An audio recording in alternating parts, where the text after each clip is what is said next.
Isang lalaki ang nakahiga sa ilalim ng upuan, halos himatayin na sa gutom. Bigla na lang may nahulog na isang banana cue sa harapan niya. Sinubukan niyang abutin ito gamit ang kanyang nanginginig na mga kamay. Pero may umagaw. Buti na lang at nakita niya ang mukha ng taong iyon. Pagkahinto ng tren, hinabol niya ito at hinawakan sa kwelyo. Pero naitulak siya pabalik sa pader. Isang mahina lang palang babae iyon. Pero sapat na ang lakas para makontrol ang isang lalaking gutom na gutom. Wala nang lakas si Mayo. Hinayla siya ni Yintao papunta sa riles at binugbog. Naparalisa si Zhang Yi at naghintay hanggang sa magising siya. At natagpuan na niya ang kanyang sarili na hinihila sa ilalim ng tulay. Ang mabait na dalaga ay nagbigay kay Zhang Yi ng kalahati ng kanyang cone-shaped na tinapay. Habang masayang kumakain ng tinapay, nakarinig siya ng tunog ng tambol. Pamilyar sa kanya ang tunog ng tambol. Ito ang gamit sa paghahanap buhay ng mga taong nagpapalit ng balahibo ng manok para sa candy. Noon, halos lahat ng bahay ay may alaga na manok, at ang mga bata, kapag naririnig ang tunog ng tambol ay agad na dadalhin ang balahibo ng manok para palitan ng candy. Ito rin ang pinakamahalagang bagay kay Zhang Yi. Kaya lumapit siya at sinaway ang babae na huwag hawakan ang mga gamit niya. Sinabi ni Zhang Yi na siya ang nagligtas ng buhay niya kaya ang tambol na ito ay bilang pasasalamat. Kung gusto niyang makuha ito, kailangan niyang ulitin ang tula para sa kanya. Narinig niyang balak itapon ng babae ang tambol sa apoy. Agad na sumigaw si Zhang Yi, anong balahibo ng manok at pato, palitan ng candy. Pagkatapos ay nagpasya si Yintao na magtutulungan silang dalawa sa paghahanap buhay. Isang tao ang maghahatid, isang tao ang magbabantay ng tindahan. Hindi rin naman talaga balak ni Zhang Yi na makipagtulungan sa kanya noong una. Pero nang makita niya ang kumukulong asukal sa kalan, paulit-ulit niyang binabago ang isip niya kaya naman nagtulungan na silang dalawa. Kinagabihan, nalaman ni Yintao kay Zhang Yi na ito ay isang batang iniwan ng mga magulang. Isang mangangalakal ng balahibo ng manok ang nag-uwi sa kanya. Nang hapon na iyon, nakaupo si Yintao sa ilalim ng tulay ng Shengtang. Si Zhang Yi, may dalang dalawang basket sa balikat, ay nagmamadaling tumakbo papalapit sa kanya at sinabing tumakas na siya. Nang marinig ang pagsigaw ng mga milisya, hindi kaagad tumakbo si Yintao, kundi bumalik pa siya para kunin ang tambol at ibinigay iyon kay Zhang Yi. Si Zhang Yi, nakatayo sa gilid ng ilog, ay labis na nag-aalala kaya't nanginag ang mga tuhod. Pagkaangat lang ni Yintao ay agad siyang hinayla ng lalaki at tumakbo. Ngunit unti-unting nanghihina si Yintao, kaya't kinarga na siya ni Zhang Yi sa kanyang likuran at nagpatuloy sa pagtakbo. Sa wakas, nakapagtago sila sa likod ng pader at nakaligtas sa paghahabol ng mga milisya. Doon napansin ni Zhang Yi ang kakaiba kay Yintao. Nang hawakan niya ang dibdib nito, mabilis siyang sinampal ni Yintao. Magdamag silang nagtago bago tuluyang nakalayo sa mga milisya. Kinabukasan, bumalik sila sa kanilang kubo sa ilalim ng tulay para kunin ang kanilang kinita. Matagal nang nangungupahan si Zhang Yi ng isang bahay malapit dito. Samantala, si Yintao naman ay palaipat-lipat ng tirahan. Ito ang unang pagkakataon na magkaroon siya ng sarili niyang tahanan. Isang gabi, dahan-daang nilapitan ni Zhang Yi si Yintao habang mahimbing itong natutulog. Hindi niya namalayang may dugong umaagos na pala sa kanyang ilong. Iniwan niya ang kanyang pinakamamahal na tambol sa tabi ng una nito, at nagpatuloy sa kanyang paglalakbay na may dalang 1 sentimo lamang. Para hanapin si Zhang Yi, dinala ni Yintao ang tambol sa nayo ng Chen upang hanapin siya. May isang estrangherang babae ang naghahanap kay Zhang Yi. Napatingin ang mga tao sa nayon, pero ang ampon ni Zhang Yi ay walang anumang sinabi, kundi inagaw ang tambol at sinira ito. Nakita iyon ni Yintao kaya't humugot siya ng kutsilyo. Ginamit niya ang kanyang buhay para manakot. Patuloy na hinahanap ng ampon ni Zhang Yi ang balita tungkol sa kanyang anak, ngunit wala siyang natatanggap na kahit anong impormasyon. Samantala, sumakay si Zhang Yi sa ibang tren para sa isang maliit na negosyo habang siya ay nagtatago. Ipinagbibili niya ang mga gamit sa kanyang bag sa isang pasahero sa tren na may hawak na panulat at pera para makipagpalit sa kanya. Walang pag-aalinlangan na kinuha ni Zhang Yi ang panulat. Ang kilos na ito ay nagpasaya sa kanya. Pagbaba niya ng tren, tinanong niya si Zhang Yi kung bakit niya pinili ang panulat at hindi ang pera. Doon niya sinabi na ang panulat ay bihira sa kanya, kaya naman pwede itong gamitin para makapagpalit ng maraming gamit. Nang marinig iyon, puri ng puri niya si Zhang Yi dahil sa paggamit nito ng economics sa pang-araw-araw na buhay. Pagkatapos ng mahabang usapan, sa kanya nalaman na si Zhang Yi pala ay si Cheng Shi, ang kababayan niya na nag-aaral sa Peking University. Habang nagdadalawang isip pa siyang magpaliwanag kay Zhang Yi pa tungkol sa filosofiya, tumunog na naman ang tren. Nagmamadaling sumakay si Cheng Shi sa tren at nangako na kung magkikita pa sila ulit, magpapatuloy siya ng pagpapaliwanag. Ngunit hindi pa man nakakapag-ayos ng upo si Cheng Shi, nakita na niya si Zhang Yi na palakad-lakad. Ang pagkikita nilang ito ang lubos na nagbago sa pananaw ni Zhang Yi. Sumakay ang mga opisyal ng munisipyo para inspeksyonin ang sitwasyon. Bigla silang hinarang ng isang babae. Nabigla rin ang mga opisyal at hindi alam ang gagawin. Humihikbi ang babae at nagmakaawang ipaglaban siya ng opisyal. Nakita ng punong barangay ang kaguluhan kaya't agad siyang tumakbo papunta roon. Nakita ng mga taong naghatid kay Yin Tao ang nangyayari kaya't bumaba ang mga opisyal para tingnan ang sitwasyon. May isa pang grupo ng mga tao ang dumating at nagmakaawa sa opisyal na tulungan sila. Si Yin Tao pala at ang ilang kaibigan niya ay nagtutulungan sa negosyo. Ang mga maliliit na negosyante, nag-i-import sila ng paninda mula sa ibang lugar. Pagdating sa istasyon ng tren ay itinatapon nila ang mga paninda sa bintana. Ang mga kapatid niya, kapag gabi na, sumasalubong at dinadala ang mga paninda pauwi, habang si Yin Tao ay mayabang na bumababa sa tren. Akala niya'y walang nakakita sa kanyang ginagawa. Ang task force ay nakabantay na sa kanya. Dinakip nila si Yin Tao at pinasulat ng salaysay. Inamin ang mga panindang tinago niya. Ngunit itinaas niya ang dalawang kamay na para bang wala siyang kinuha. Ngunit sa oras na iyon, dinakip din ng management ang mga taong nagdala ng mga paninda kanina. Hayan na ang mga ebidensya laban kay Yin Tao. Wala na siyang kawala. Lumalabas na ang ampon ni Zhang Yi ay naging punong barangay na. Matagal na niyang alam ang mga kalokohan nito. Wala silang nagawa kaya sinamantala nila ang pagbisita ng mga opisyal mula sa munisipyo para magsumbong. Ngunit hindi lang mga opisyal ang dumating. Isinama pa niya si Cheng Shi, ang taong nakausap ni Zhang Yi sa tren. Tinupad ni Cheng Shi ang pangako niya. Pagkatapos ng kolehiyo, babalik siya sa kanyang bayan. Nang malaman na lubos na tinututulan ng nayon ng mga TRN ang ganitong uri ng pagtatago at pagmonopolya ng mga bilihin. Kaya't nagpatawag ang opisyal ng isang pagpupulong sa harap ng lahat. Mahigpit na tinutulan ng ampon na si Zhang Yi ang ganitong uri ng pagmonopolya. Nang marinig ito ng opisyal, hindi siya nagsalita, ngumiti lang siya ng bahagya, at lumingon kay Cheng Shi para ipahayag ang kanyang opinyon. Kalmado niyang pinuri ang pagkuha ng candy, bilang kapalit ng balahibo ng manok, at binanggit pa niya ang pangalang Zhang Yi, na minsan na niyang nakasalamuha.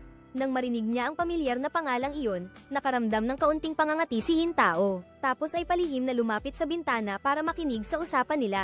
Nang malaman nilang si Zhang Yi ay naglalakbay sa iba't ibang lugar. Naging isang taong may malawak na kaalaman sa kultura si Cheng Shi. Ang pangalang ginamit niya ay akma sa kanyang pagkatao. Nang marinig iyon, nakahinga rin ng maluwag si Yin Tao. At saka nagpatuloy si Cheng Shi. Ang pagpapalit ng balahibo ng manok para sa candy ay parang damo na tumutubo sa hangin. Naniniwala siyang kung bibigyan ito ng pagkakataon na umunlad, tiyak na ang lugar na ito ay makakaahon sa kahirapan. Nang marinig iyon, ang mga opisyal ay hindi na nagsalita pa, at ang mga tao ay masayang pumalakpak. Malinaw na ipinakita ng kilos niya ang kanyang paninindigan. Pagkatapos ay inanyayahan niya si Yin Tao sa conference room at pinagboto ang lahat, kung ibabalik ba ang mga paninda nila o hindi. At si Cheng Shi ang unang sumang-ayon. Sunod-sunod na sumang-ayon ang mga delegado. Nang araw ding iyon, nagpaputok ng mga paputok sa labas ng tanggapan ng komite para magdiwang. Kasabay nito ang paglalabas ng anunsyo na simula ngayon, anumang gusto nilang ibenta, ay hindi na kailangang itago pa. Nakita iyon ng mga tao kaya't sila'y lubos na nagsaya, pero ang tanging iniisip ni Yin Tao noon ay si Zhang Yi. Kaya nang handa nang umalis si Cheng Shi, dali-dali siyang sumugod sa harapan nito. Kinagulat niya ito ng husto. Pagkatapos ng maraming taon ng paglalakbay, si Zhang Yi, sa wakas ay nakabalik na sa kanyang bayan. Pag-uwi niya, may dala pa siyang isang makinang panunood ng pelikula. Nang gabing iyon, nagsama-sama ang mga tao sa nayon para manood ng pelikula. Nang makita nila ang malinaw na mga larawan mula sa makina, lubos silang natuwa. Nakita iyon ni Zhang Yi kaya't siya'y nagmalaki. Ngunit ang kanyang ampon na ama ay tila hindi masaya at nauna nang umalis. Tunay ngang, ang nasa puso ng mga magulang ay hindi ang mga nagawa ng anak, kundi ang kamustahan lamang niya sa mga nakaraang taon. Alam niyang naghihirap si Zhang Yi sa labas mula pagkabata pa. Napakaraming paghihirap ang kanyang naranasan, ngunit hindi niya ito pinapansin. At sinabi pa sa kanya na ang pag-uwi niya ay para manguna sa pag-unlad ng mga tao sa nayon. Nakipag-ugnayan na rin siya sa mga supplier para sa isang malaking order kinabukasan. Umahan si Zhang Yi para manghiram ng 4 na kariton, at 4 na makinang panahi, at naghahanda ng kumuha ng paninda. Pero tumawag ang foreman at sinabing may nag-offer ng mas mataas na presyo para sa mga paninda. Biglang nanghina ang mga tuhod ni Zhang Yi. Agad siyang sumakay sa truck at nagmadaling pumunta sa pabrika. Ngunit sinabi ng may-ari ng pabrika na huli na siya. Kinuha na ng iba ang mga paninda. Pagkarinig na ninakaw na ang mga paninda, hinabol nila ito gamit ang kanilang mga truck. Ngunit hindi alam ni Zhang Yi na ang nakikipag-agawan sa mga paninda ay si Yin Tao. Nagkatinginan silang dalawa. Nakita niya ang taong kanyang inaasam-asam gabi-gabi na biglang lumitaw sa harapan niya. Napaiyak si Yintao sa tuwa pero naisip niya ang biglaang pag-alis ni Zhang Yi. Kaya nagalit si Yintao at inihagis ang hawak niyang tungkod papunta sa kanya. Pero parang bato ang ulo ni Zhang Yi. Hindi niya man lang napansin ang nararamdaman ng dalaga. Dinala pa niya ito sa may tulay kung saan sila dati nagkikita. Tuwang-tuwa siya sa mga nakita niyang bakas. Nang nakaraan, pero si Yintao ay ni isang salita ay hindi nagsalita. Hinayla niya si Zhang Yi at nagpumiglas, muntik na niyang matulak ito sa tubig. Kaya naman, medyo lumiit ang distansya sa pagitan nilang dalawa. Pagkatapos ng kaguluhan, nagkasundo rin silang dalawa.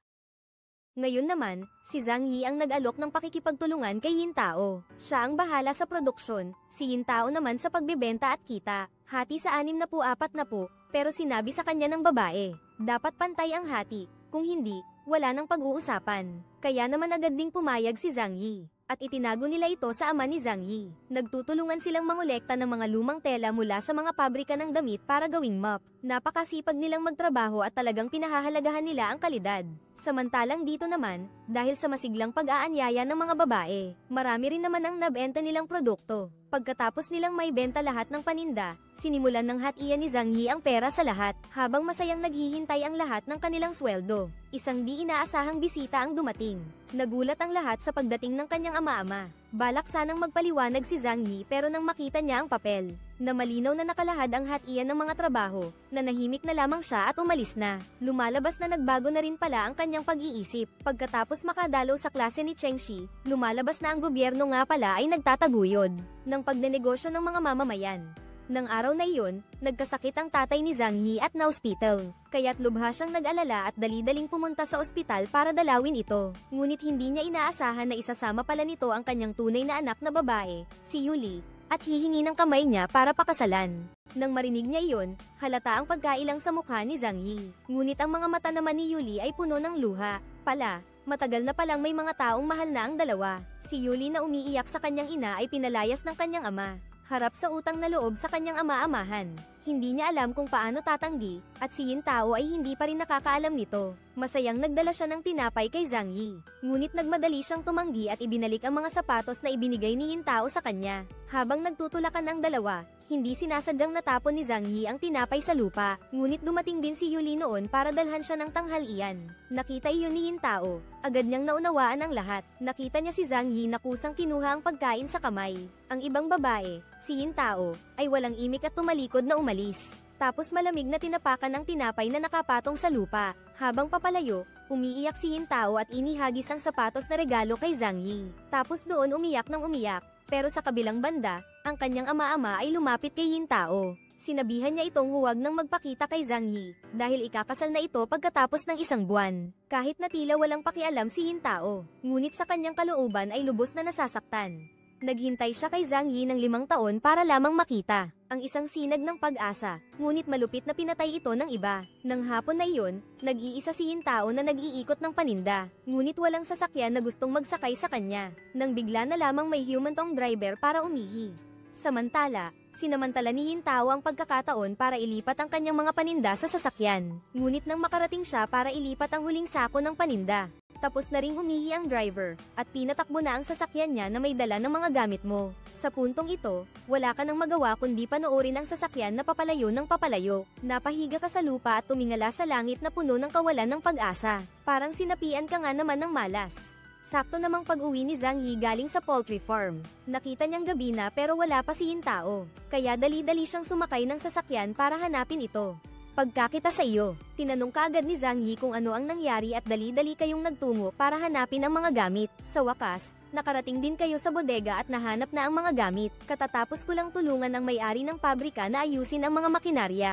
Nakita iyon ng lalaki kaya dali-dali siyang nagpasalamat kay Zhang Yi. Nakita niyang marami siyang reserbang 5 tasa para sa pataba lang pala ang gagawin ni Yintao. Sayang na sayang, kaya sinabihan niya itong ibenta na lang sa kanya. Habang tinutulungan si Yintao na pulutin ang mga butones ng damit niya, natuklasan ni Zhang Yi na may bukol na may tubig sa paa nito. Kaya tinulungan niya itong gamutin iyon at sinuot muli ang medyas nito. Nakita niya ang lalaki sa harap niya at naalala ang nangyari noon. Kaya tinanong niya ito kung bakit ito tumakbo noon. At sinabi niya sa lalaki na namatay ang ina niya noong bata pa siya. Halos may benta na siya ng kanyang ama noon kaya simula noon ay ayaw na niyang magtiwala sa kahit anong lalaki pa. Hanggang sa makilala niya siya. Kaya nga nang hindi niya ito mahanap, pakiramdam niya ay parang isang bagay na itinapon. Huwag ka na niyang iiwan ulit balang araw. Si Yin Tao ay umiyak ng napakalungkot at niyakap si Zhang Yi. Tinawag siyang tanga pero niyakap pa rin siya nito. Bumalik na sila sa dati nilang ugali. Sumakay si Yin Tao sa likod ng sasakyan ni Zhang Yi, masaya na parang namumulaklak. Lubos na hinahangaan ng mga taga-baryo noon ang abilidad ni Yin Tao sa pagnenegosyo kaya naman kinausap ni Zhang Yi upang itanong kung saan siya karaniwang bumibili ng paninda. Nang gabing iyon, dumalaw si Zhang Yi sa bahay niya upang magtanong. Ngunit si Yin Tao ay biglang kinabahan at nabanggit ang mahigit 10 bahay, na ang mga bahay na iyon ay may mga paninda ring gaya ng kanya, kaya paano siya kikita sa negosyo. Nang mga sandaling iyon, sinabi sa kanya ni Zhang Yi na sa negosyo ay kailangan din maging maluwag ang loob. Ngunit si Yin Tao ay nanatiling ayaw hanggang sasabihin sa kanya ng binata na hindi pa alam ni kuya ang tungkol dito.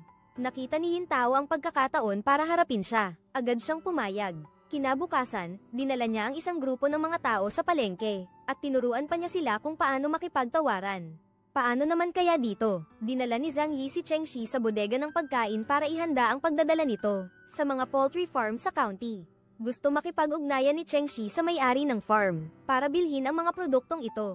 Pumayag si Zhang Yi at mabilis na umalis. Ngunit pagkaraan ng ilang sandali, bumalik siyang mag-isa. Doon lang nalaman ni Cheng Shi na matagal na palang binili ni Zhang Yi ang mga produktong ito. Dahil dito, pinuri ni Cheng Shi ang kanyang mabilis at mahusay na pagkilos. At ito ay matagal na niyang naging dalubhasa. Sa loob ng maraming taon ng pakikibaka sa labas, pag-uwi ni Zhang Yi ay tinawag niya ang mga sambahayan sa nayon. Ikinwento niya sa kanila ang kanyang plano. Nang marinig nila ang malaking tubo sa negosyo, dali-dali silang umuwi at nagtipon ng pera. Kinabukasan, sinamahan ni Zhang Yi ang mga tao sa nayon sa pag-aani ng palay para ibenta ito sa mga pabrika ng pag-aalaga ng hayop. Ngunit habang masayang nagtatrabaho ang lahat, natuklasan niyang may mga tamad. Kaya naisip ko ang isang ideya at sinabi ko sa lahat, ang tubo ay hindi hahatiin ng pantay-pantay, kundi base sa kung gaano karami ang ani ng bawat isa. Mas maraming gawa, mas maraming kita. Mas kaunting gawa, mas kaunting kita. Nang marinig iyon, lahat sila ay sumang-ayon. Ang tamad na lalaki ay agad na tumayo. Lahat ay mas lalong nagsipagtrabaho, at di nagtagal ay nakaipon na sila ng maraming bigas. Nang mga oras na iyon, huminto na si Zhang Yi, sumakay sa kariton at dinala ang bigas sa poultry farm. Samantala, ang negosyo ni Yin Tao ay maayos pa rin. Laging puno ng mga customer ang tinda niya. Samantalang ang mga nagtitinda ng paninda ni Yin Tao ay walang gustong bumili. Hindi nila napigilan ang sarili at nagsimulang magreklamo kay Zhang Yi. Nang makita niyang naapektuhan si Yin Tao, agad siyang tumayo para ipagtanggol siya. At sinabi pa, sa negosyo, dapat gamitin ang utak. Nang mga oras ding iyon, may dumaan na truck na may mga baboy. Kaya sinabi niya sa kanila na sa slaughterhouse, maraming itinatapong balat ng baboy. Isipin ninyo kung paano natin magagamit ang mga iyon. Hanggang sa nagkuskus siya ng mga kamay para magbigay ng ideya. Ang lamig-lamig ng panahon ngayong taglamig, tapos heto ako, nag-iisip ng nag-iisip. May nagsabi pang ang gawing kumot ang balat ng baboy. Ewan ko ba sa utak ko, bakit kaya walang gustong tumingin? Sa huli, hindi na napigilan ni Zhang Yi ang mga ito at sinabi na ang sagot. Sinabi niyang gawing guwantes ang balat ng baboy. Nang mga oras na iyon, sinunod na ng mga tao sa nayon si Yin Tao. Wala nang nagpatuloy sa dating hanap buhay, maging ang mga nagtitingi o nagsusuplay. Nakita iyon ng amang-amang si Zhang Yi, kaya sinabi niyang ang pagpapalit ng balahibo ng manok sa candy ay isang tradisyonal na hanap buhay. Hindi dapat mawala iyon. Mga kabataan, magkakasama, nag-uwi ng mga dalang malalakit maliliit sa nayon. Nang makita niya ang mga guwantes sa dala nila, nagalit siya. Sinigawan niya sila, samantalang si Zhang Yi ay nasa tren na noon. Kasama si Yin Tao, papunta sa pabrika para kumuha ng paninda. Pagdating nila sa gate, may isang truck ang dumaan. Pinara sila ni Yin Tao at binigyan sila ng tinapay. Nang tanungin niya ang sitwasyon, sinabi ng driver sa kanya na ang mga paninda sa pabrika ay naubos na, konti na lang ang natira. Iiwanan na lang daw sa mga kamag-anak ng may-ari ng pabrika, hindi raw pwedeng makuha ang mga paninda. Parang nalulungkot si Yin Tao. Kumakain siya ng mooncake habang naghihintay kay Zhang Yi na umalis. Nakita na naman niya si Yin Tao na papunta sa pader sa likod ng pabrika. Pinaupo niya si Zhang Yi para tulungan siyang umakyat at tumalon sa pader papasok sa pabrika. Pag-uusisa niya, pupunta raw siya mismo sa mga empleyado para makapagkuha ng paninda.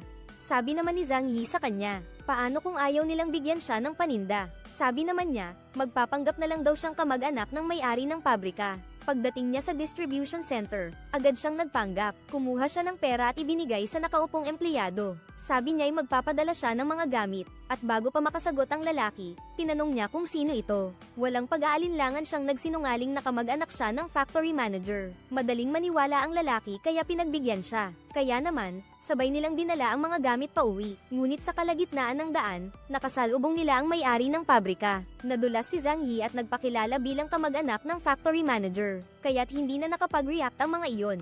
Dali-dali nilang binuhat ang mga sako at tumakbo. Mamaya-maya ay biglang nagkaroon ng problema ang negosyo ni Zhang Yi. Si Cheng Shi ay pinuna ng kanyang superior at natanggal sa trabaho. Dahil dito, hindi na rin naaprubahan ang plano sa pagbili ng mga pagkain. O ang balitang ang mga nabili nilang barley ay hindi na ibenta. Lubos siyang nag-alala dahil kasama roon ang pawis at dugo ng mga tao sa nayon na nag-ambag. Plano kong ibenta na ang lahat ng inventaryo, para lang maibalik ang puhunan ko sa mga tao sa nayon.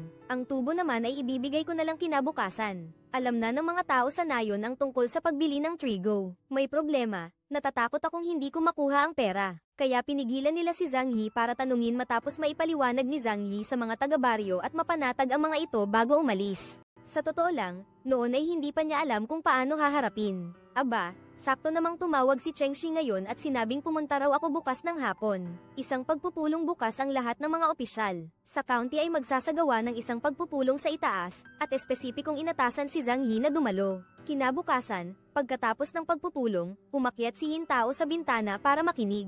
Si Zhang Yi, dahil sa pagbili ng trigo at pagbebenta nito sa mga sakahan, ay tinawag ng mga superior para sa pagsaway. Ngunit si Cheng Shi ang tumayo para sa kanya at tinanggap ang lahat ng responsibilidad. Nang handa nang tanggapin ni Cheng Shi ang parusa mula sa mga superior, biglang tumayo si Zhang Yi. Ipinahayag niya ang kanyang paninindigan sa harap ng lahat ng mga lider. Sinabi niya sa kanila na ang pagbili ng trigo ay desisyon niya. Ang pera ay galing din sa kanya. Walang kinalaman si Cheng Shi dito. Kung mayroong dapat sisihin, siya iyon. Hindi si Cheng Shi. Muli na namang nagbigay si Zhang Yi ng mga matatalim na argumento, na nagbibigay katwiran sa kanyang mga ginawa. Nagkagulo ang bulwagan. May mga taong itinuring siyang walang halaga, na naglakas loob pang sumigaw sa mga lider. Kaya't iminungkahi na paalisin siya sa silid. Ngunit ngayoy tumayo ang superior ni Cheng Shi para pigilan si Zhang Yi, at inanyayahan pa siya sa entablado. Akala niya ay papansinin siya, ngunit kinuha ng superior ang sulat ng pagsusuri na isinulat ni Cheng Shi, at pinuna ang mga lider sa ibaba ng may matinding panlalait. Hindi pa maintindihan ni Zhang Yi ang sinasabi nito. Nang purihin na siya nito at sinabing nakagawa siya ng isang malaking bagay, at nagpakita pa ng tapang sa pagsasabi ng katotohanan. Ang may problema pala ay ang mga taong makapangyarihan na nakaupo rito. Pagkatapos ay lumingon siya at pinagbilinan si Zhang Yi na magtiwala sa pamahalaan, huwag mag-isang lumaban. Nagtagumpay ang pagpupulong. Si Yin Tao, na nasa labas, ay labis na naantig. Palakpakan ng palakpakan habang inihahanda ng pinuno ang pagbibigay ng parangal. Ngunit biglang sumulpot ang kanyang ama-ama at sinabi sa kanya na tumakas si Yin Tao dala ang pera. Natigilan si Zhang Yi. Hindi siya makapaniwala na ang kanyang kasintahan ay tumakas nga dala ang pera. Samantala, nagmamadaling umuwi si Yin Tao. Ang perang ipinagkatiwala ni Zhang Yi sa kanya ay bigla na lang nawala. Binuksan niya ang kanyang safety deposit box sa kanyang bedside table. Isang sulat lamang mula sa kanyang ama ang naroon. Talagang nawalan na siya ng pag-asa matapos dumating si Zhang Yi sa harap ng bahay ni Yin Tao. Doon niya natuklasan na nakakandado ang gate. Hindi makapaniwala si Zhang Yi na niloko siya ni Yin Tao, pero wala ang pera. Hindi niya alam kung paano haharap sa mga residente ng nayon.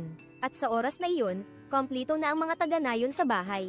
Pilit na hinihingi ng kanyang ama-ama ang solusyon niya. Isang makatuwirang solusyon. Mabuti na lang at ang kanyang ama-ama ang punong barangay. Sila'y aking pinalayas kaya naiwasan mo ang kapahamakan. Pagkaalis nila'y dali-dali akong nagpaliwanag sa aking ama-ama. Ngunit siya'y tumawa lamang. Aniyay hindi naman daw ito kalaking bagay, at sa kanya ako pinaupo sa tabi niya. Ang buhay ni Yin Tao ay wala nang kinalaman sa kanya. Sa katunayan, ang pagtakas niya ay isang magandang bagay para sa kanya, sapagkat siya lamang ang makakapag-asawa ng kanyang anak kay Zhang Yi. Matapos akong payuhan ng aking ama-ama na layuan si Yin Tao, hindi siya mabuting tao. Isang babaeng matako lang sa pera.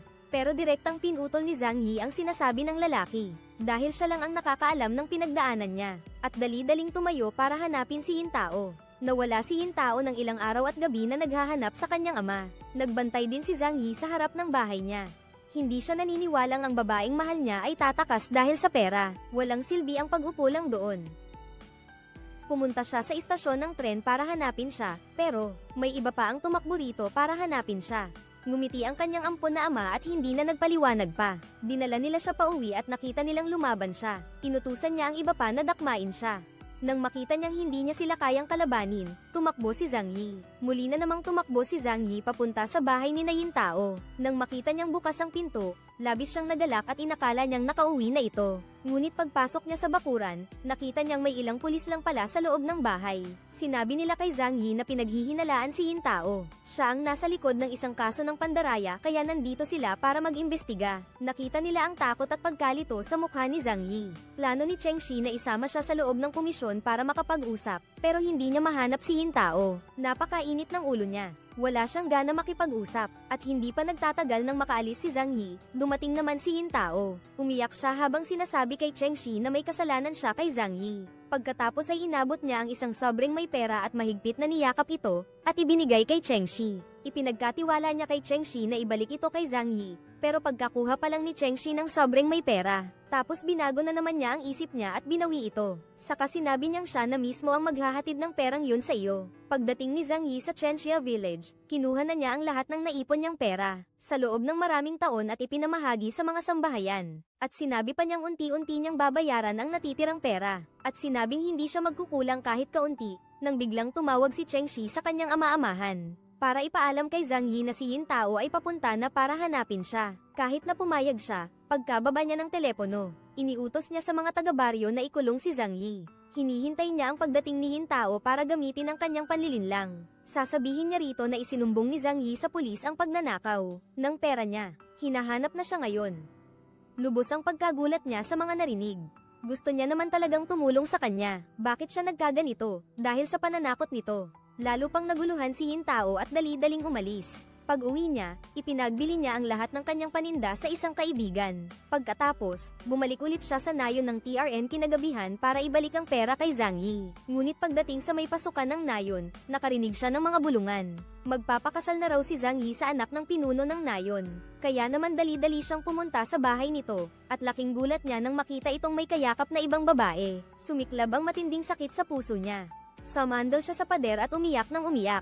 Paulit-ulit na nagbalik ang mga alaala nila noon sa isipan niya. Sa mga oras na iyon, hindi na niya alam kung ano pa ang paniniwalaan niya. Hindi na rin niya alam kung paniniwalaan pa niya si Zhang Yi. Pero hindi niya alam na, ang yakap na ito ay isang palom na yakap mula kay Yuli para kay Zhang Yi. Bago siya tumakas kasama ang kanyang boyfriend, ang kanyang ama-ama ni Zhang Yi. Hindi nag-aksaya ng panahon si Mew sa kanyang mga maruruming plano para pagtagpuin ang dalawa. Hindi pinansin ang lahat ng pagtutol at nagpa siyang magpakasal sila. At pinilit pa silang dalhin sa silid tulugan, ngunit ng gabing iyon, wala na silang dalawa. Paalis na sana siya para hanapin sila nang bumalik si Zhang Yi. Galit na galit siyang sumigaw sa kanya, kung bakit hindi niya sinabi sa kanya. Pumunta rito si Yin Tao para hanapin ka sa Sao, pero hindi mo sinasagot ang tawag ni Cheng Shi. Kaya pala alam mo na ang sikretong tinatago niya. Kahit tinanong siya ni Zhang Yi, wala siyang pakialam. Sabi niya, lahat ng ginawa niya ay para sa ikabubuti mo. Sa huli, hindi na napigilan ni Zhang Yi ang sarili niya at inihagis ang mga gamit pangkasal. Bumagsak ito sa sahig at hindi siya tumigil sa pagsaway sa kanya. Nang mga oras na iyon, may tumakbong nagsabi na dumating na si Yin Tao. Nang marinig iyon, dali-dali niyang sinabi kay Zhang Yi na bumalik sa silid hintayan at pinagbantaan pa siya na huwag lalabas ng bahay. Kung gayon, huwag ka nang bumalik pa sa nayon ng TRN. Ngunit ngayong pagkakataon, ayaw nang makinig ni Zhang Yi sa kanya. Tumalikod siya at tumakbo palabas, ngunit hinanap ni Zhang Yi si Yin Tao saan man. Ngunit hindi niya ito makita kahit saan. Tumakbo siya papunta sa kanyang kariton. Ang katabing tindera ay nagbigay sa kanya ng isang supot, at sinabing ipinagkatiwala iyon ni Yin Tao sa kanya para sa kanya. Binuksan iyon ni Zhang Yi at nakita niyang puro pera ang laman. Dali-dali niyang tinanong kung saan si Yin Tao, pero sinabi nito sa kanya na umalis si Yin Tao kagabi at mukhang pagod na pagod. Kaya tumakbo siya papunta sa bahay nito, pero bigla siyang nakakita ng isang estrangherang babae na naglilinis sa loob ng bahay. Samantalang si Yin Tao naman ay lubos na nasisiraan ng loob. Nakaupo at nakasandal sa puntod ng kanyang ina, akala niya ay pinagtaksilan na siya ni Zhang Yi. Kaya sumakay siya ng tren para umalis, pero dahil wala na siyang pera, di nagtagal ay bumaba rin siya. Dahil sa kahirapan, kinalimutan na niya ang kanyang pagkahiya at nagsimulang mamulot ng tira-tirang pagkain para makakain. Nasa kabilang panig naman, kinuha na ni Zhang Yi ang lahat ng perang iniwan ni Yin Tao, at ibinayad ito sa mga tao sa nayon matapos niyang bilin sa kanyang ama-amahan, na magpagaling ng mabuti, saka siya umalis. Kahit anong tawag nito sa kanya, hindi siya lumingon. Pagkalabas niya sa nayon ng mga Chen, nagpatuloy siya sa kanyang paghahanap sa kanyang minamahal. Ngunit kahit anong hanap ko, hindi ko siya mahanap. Samantala, pagkagising ni Yin Tao, may nakita siyang estrangherong lalaking pumasok sa silid. Lumapit ito sa kanya. Natakot siya kaya naman may hinagis siyang kung anong bagay na malapit sa kanya papunta sa lalaki. Sa isang iglap, isang agos ng sariwang dugo ang umagos, ngunit ang lalaki ngayon ay kumuha mula sa kanyang bag ng 2 itlog na pinagluto at ibinigay sa babae. Lumalabas na dahil sa matinding gutom, nawalan siya ng malay sa tabi ng riles ng tren kahapon. Ang mabait na lalaking ito ay dumaan at nakita iyon, kaya dinala niya ang babae pauwi. Nang marinig niya ang sinabi ng lalaki, nakonsensya siya ng husto. Iniligtas siya ng lalaki, tapos siya naman ang gag-antay ng sama ng loob. Sinabi niya sa kanya na siya ay isang manggagawa na naglilipat ng riles ng tren. Hindi na raw siya dapat matakot. Pagkatapos ay inilagay niya ang 2 itlog sa mesa para sa kanya. Habang labis na sinasarapan ni Yin Tao ang 2 itlog na kinakain niya, sabay yakap sa kanyang sugatang ulo, nagsalin siya ng tubig para sa kanya. Nang gabing iyon, habang nag-aayos na si Yin Tao ng kanyang mga gamit para umalis, nakita niyang tahimik na nagdadala ng kumot at unan at lumalabas ng bahay ang lalaki. Kinabukasan, nagpaalam siya sa kanya at nag-ayos na para umalis. Ngunit nanatili itong tahimik at walang imik. Ngunit ng gabing iyon, bumalik siya at kumatok sa pinto ng bahay nito. Nakita siyang lubhang nahihirapan, muli na naman niyang inalok ang kanyang silid sa kanya. Kinabukasan, pagbalik niya, nakahanda na ang isang handaan, punong-puno ng pagkain. Muli siyang tinanong kung saan siya natulog kagabi, ngunit nanatili siyang tahimik, kahit paghilingan siya nitong umuupa ng matagal. Umiling lamang siya, pero dahil sa patuloy na pagtira niya roon, nahihiya na rin si Yin Tao. Kaya naman, umalis na ito dala ang mga gamit niya. Nakita iyon ng lalaki, kaya naman dali-dali siyang sumunod at dinala ito sa isang bodega. Sirang-sira ito, pero nagpas siyang tumira pa rin doon ang babae. Siya'y nanatili roon. Para makakain si Yin Tao, nagtitinda na naman siya. Nakita ng katabing tindero ang drum, nahawak niya at nakilala agad siyang kababayan. Pagkatapos nilang mag-usap, sinubukan niyang tanungin ang kalagayan ni Yuli, pero malabo at hindi malinaw ang mga sagot nito. Lalo pang lumalim ang pagkaunawa niya sa sitwasyon. Sa huli, tinawagan niya ang kanilang nayon gamit ang buong tapang. Ngunit sobrang sakit kaya hindi siya makapagsalita ng maayos. Habang siya'y nakayuko at umiiyak ng pagkalakas-lakas sa malakas na ulan, mayroong isang taong naglagay ng isang Amerikana sa kanya mula sa likuran. Samantala, umalis din si Zhang Yi sa nayon ng TRN. Nagpa-print siya ng ilang kopya ng mga litratong magkasama silang dalawa, at pagkatapos ay naglakad-lakad siya, at sa huli ay napunta siya sa isang pagawaan. Ngunit kahit kanino siya magtanong ay walang nakakaalam. Mula noon ay hindi na siya muling nakabalik. Isang araw, habang siya'y nakapikit at nakaupo, samantalang naghihintay si Yin Tao sa labas ng gate, biglang sumiklab ang sunog sa pabrika. Nakita niya ang paglaki ng apoy at ang mga tao sa paligid ay nanunood lang at nagsisigawan. Dali-dali siyang pumasok para iligtas ang mga paninda sa bodega. Nang maapula na ang apoy, nakakita siya ng isang larawang nakaukit sa dingding. Umapaw sa alaala ang mga pangyayari noon. Pag-uwi niya sa bahay, yakap ni Yin Tao ang kanyang nasaktang puso. Nakipag-usap siya sa lalaking gumagawa ng riles ng tren at sinabing pakasalan siya. Hindi na niya kailangan ng bigay kaya o ang pera nito. Nang inag si Mail Name nang marinig niya iyon kay Yin Tao. Ngunit mayroon din siyang paghanga sa kanya. Kaya nang gabing iyon, nagpakasal sila, ang lalaking nagpaiyak sa kanya. Ngunit noon, hindi pa siya kasalkan inuman dahil sa kanyang nagawa sa pabrika. Kaya pinanatili siya roon para magtrabaho. At ang dahilan kung bakit niya iniwan ang lahat para pumunta roon at magtrabaho, ay para lang mahanap si Yin Tao. Nang mga oras na iyon, nagkaroon ng problema ang negosyo sa pabrika. Paulit-ulit na nababalik ang mga paninda, at nagsisimulang magreklamo ang mga manggagawa sa pabrika dahil sa 2 buwan na silang hindi nababayaran. Pati ang supervisor ng pabrika ay napipilitang humingi ng tulong sa iba. Nakita ni Zhang Yi ang supervisor na may malungkot na mukha, kaya lumapit si Zhang Yi at tinanong kung ano ang problema. Sinabi ng supervisor, sasabihin ko sa iyo, ang mga kliyente ay hindi nagugustuhan ang mga disenyo ng medyas sa pabrika dahil luma na ang estilo at hindi na sumusunod sa uso kaya walang gustong tumanggap ng mga paninda. Sinabi ni Zhang Yi sa kanya na ang mga mamahaling tindahan lang ang sumusunod sa ganitong uso. Hindi naman ang mga maliliit na negosyante sa bayan. Patuloy pa rin siyang nag-i-import ng paninda para ibenta ng maramihan, kaya naman agad na sinabihan siya ng foreman. Kung kaya niyang maayos ang mga panindang ito, gagawin siyang pinuno ng departamento ng pagbebenta. Pagkarinig niyan, agad na lumapit si Zhang Yi at mahigpit na hinawakan ang kamay ng foreman. Paulit-ulit na nagpapasalamat na parabang nakataas na siya ng posisyon, habang nakikipag-usap siya gamit ang lokal na diyalekto, at ipinagmamalaki ang mga paninda. Dumating din ang foreman at narinig ang mayabang na tono ng pananalita niya. Nanlaki ang mga mata nito nang makita si Zhang Yi na umaasa sa kanyang mga koneksyon. Dagdag pa ang pakikipag-ugnayan sa mga mangangalakal sa probinsya ninyo. Di pa umabot ng kalahating buwan, naubos na ang mga paninda sa bodega. Nang mga panahong iyon, nagdesisyon ang foreman na ibigay sa iyo ang posisyon ng pinuno ng sales department. Pero nagbago ang isip mo, at nagmungkahi kang magtatag siya ng design department para makasabay sa uso ng merkado. Pagkatapos, iyong pinamunahan ang mga kasamahan mo sa paggawa ng maraming bagong disenyo at mga bagong materyales, pero hindi ito inaprubahan ng foreman.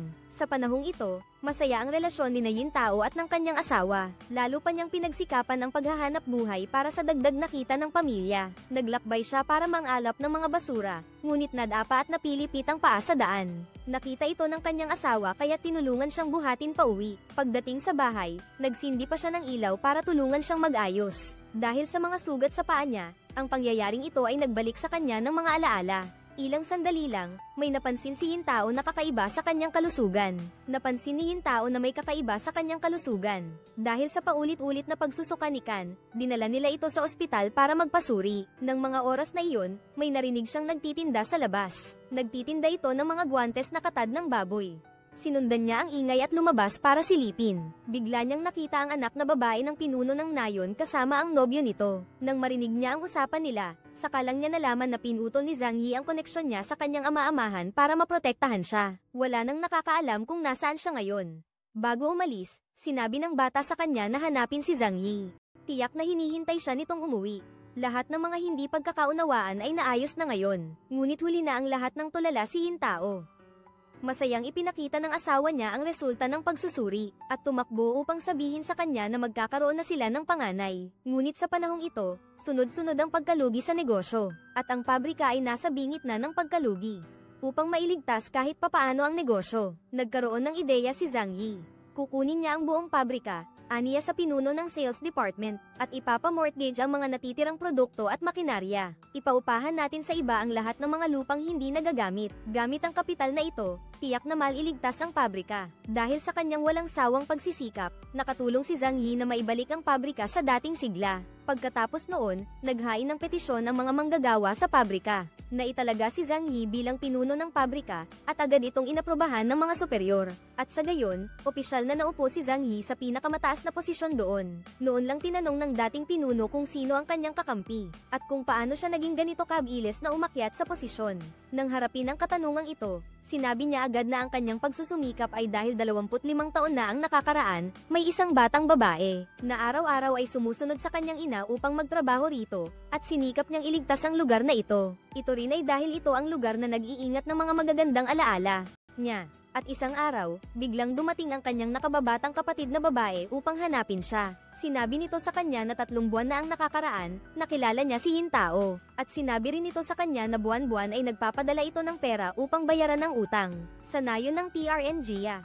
Sa Sobra, ang nakasulat na address ay nasa lungsod ng Guangzhou, lalawigan ng Jiangxi. Agad siyang umuwi, kumuha ng litrato nating dalawa tapos bumili na tayo ng tiket ng tren. Papuntang Chongzhou tayo ngayon para kumita pa. Dahil malapit na akong manganak ng panganay namin ni Yin Tao, saka pa lang kami nakapag-usap. Tungkol sa pagdaragdag ng paninda, dinala ko ang asawa ko sa dating pabrika ng tela. Pagkatapos kong punan ng order form, narinig ko ang sales manager. Binanggit niya ang isang pamilyar na pangalan. Nang malaman na si Zhang Yi ay nakapromote na, nagdesisyon si Yin Tao na huwag nang mag-order pa. Agad niyang pinauwi ang asawa niya.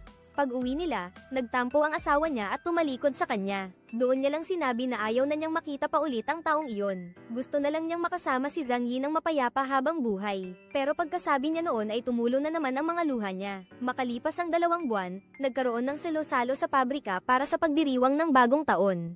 Pagkatapos uminom ng ilang baso ng alak, lumabas si Zhang Yi para pagmasdan ng pag-ulan ng nyebe. Doon niya naalala si Yin Tao.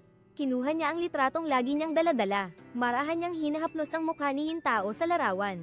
Nang mga oras na iyon, lumabas din ang pinuno ng departamento ng benta. Kinuhang ng magnanakaw ang litrato at sinabi kay Zhang Yi. Nakita na niya raw ang babaeng ito noon, at pagkatapos ng ilang sandaling pag-iisip, sinabi niya sa kanya. 2 buwan na ang nakakaraan, ang babaeng ito at ang isang lalaki ay pumunta rito para bumili ng paninda. Malaki na ang tiyan niya noon, mga 6 o 7 buwan na siguro ang buntis. Agad na tinawag ni Zhang Yi ang mga empleyado para hanapin ang order slip ni Chora. Pero kahit anong hanap nila, wala silang makitang order slip na may pangalan niya. Kinabahan na si Zhang Yi. Noon lang naalala ng pinuno ng sales department, ang order niya ay kinansela na pala, kaya dali-dali niyang hinanap ang file ng mga kinansela na order para ibigay sa kanya. Habang buong isip na nag-iisip si Zhang Yi, bigla niyang nakita ang pamilyar na pangalan. Sinundan niya ang address na nakasulat sa order, tinungo niya ito sa gitna ng ulan at nyebe para hanapin siya. Nanganak na pala siya ng kanyang panganay. At sila'y namuhay ng mapayapa.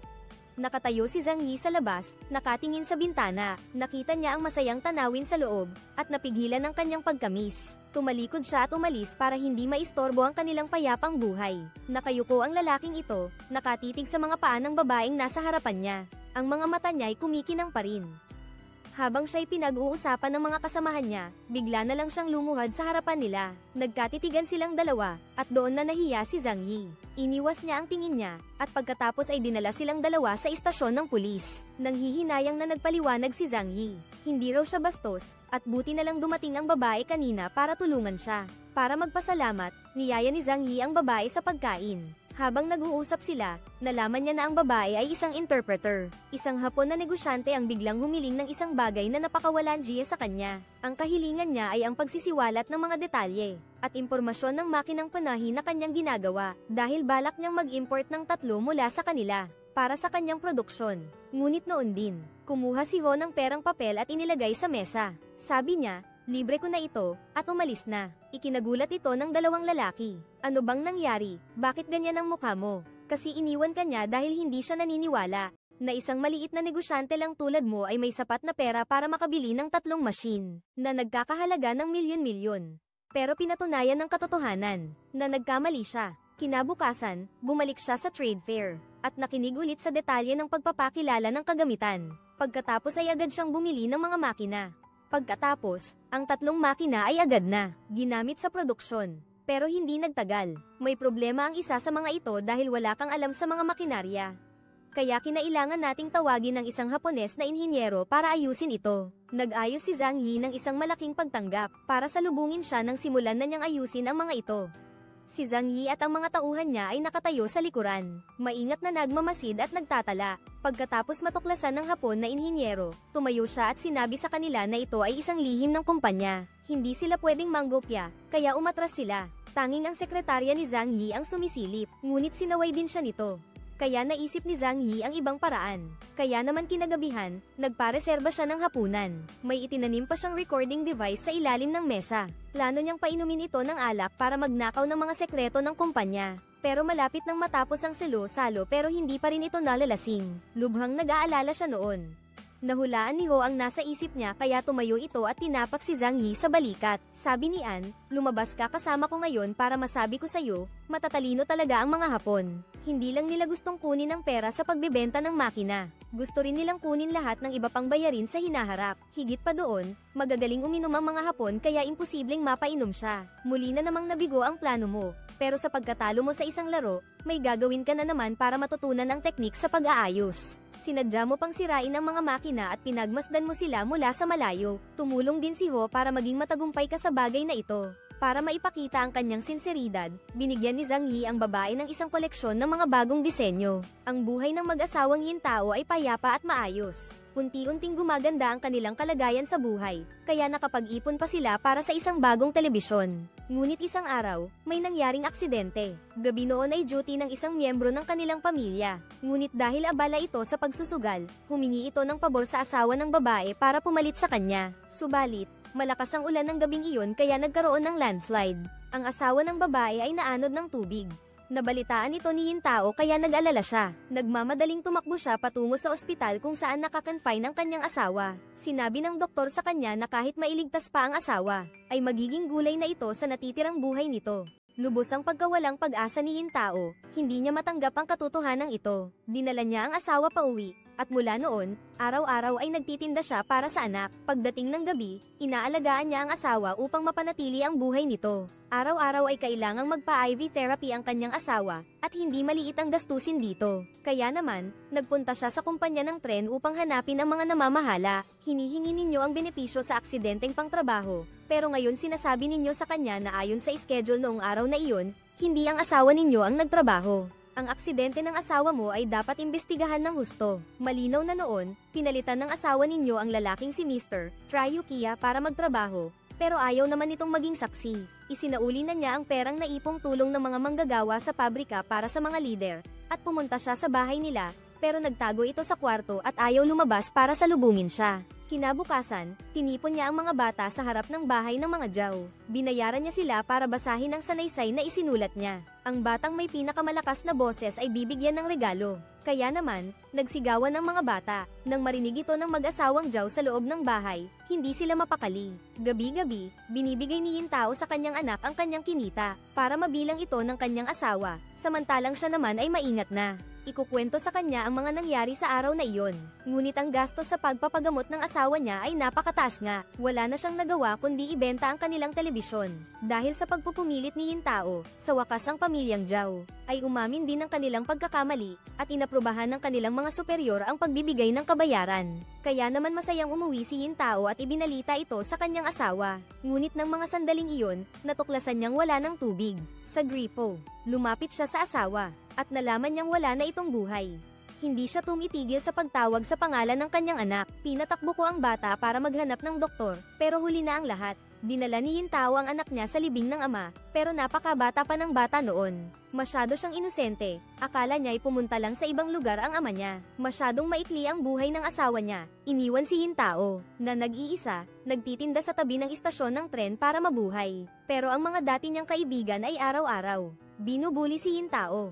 Tinitiis niya ito ng tahimik, pero pati ang anak niya ay sumama na rin sa masasamang tao. Lubhat nasaktan siya ng gabing iyon kaya't inayos niya ang kanyang mga gamit, at kinabukasan ay lumipat na sila ng kanyang anak. Kahit alam na ni Zhang Yi na may asawa na at may anak na si Yintao, patuloy pa rin siyang nasasaktan dahil sa alaala nito. Isang araw, nagkaroon siya ng pagkakataong magtrabaho sa Jiangxi. Kaya naman, pumunta siya sa bahay nito para tingnan kung ano na ang lagay nito. Ngunit ang nakita niyang kalagayan ng bahay nito ay lubos niyang ikinagulat. Nang mga oras na iyon, may isang lalaking nagwawasak ng mga salamin gamit ang bato sa kalsada, kaya't nilapitan niya ito at tinanong ang nangyari. Sinabi niya na ang haligi ng pamilya ay namatay na 3 taon na ang nakakaraan. Umalis na rin ang asawa niya kasama ang anak nila. Dali-daling tinanong ni Zhang Yi kung alam niya kung saan napunta ang babae. Bigla siyang nagalit. Siya pala ang lalaking si Zhao noon pa. Pagkatapos umamin, nawala ang lahat sa kanya. Ang trabaho, ang asawa, ang anak, at ngayon naman ay nawala na naman kay Zhang Yi. Ang balita kay Yintao ay dumating sa pabrika, pero wala na siyang pakialam. Nanatili na lang siyang nakatayo malapit sa bintana, inaalala ang mga alaala noon. Nandito ako para kumita ng pang-araw-araw.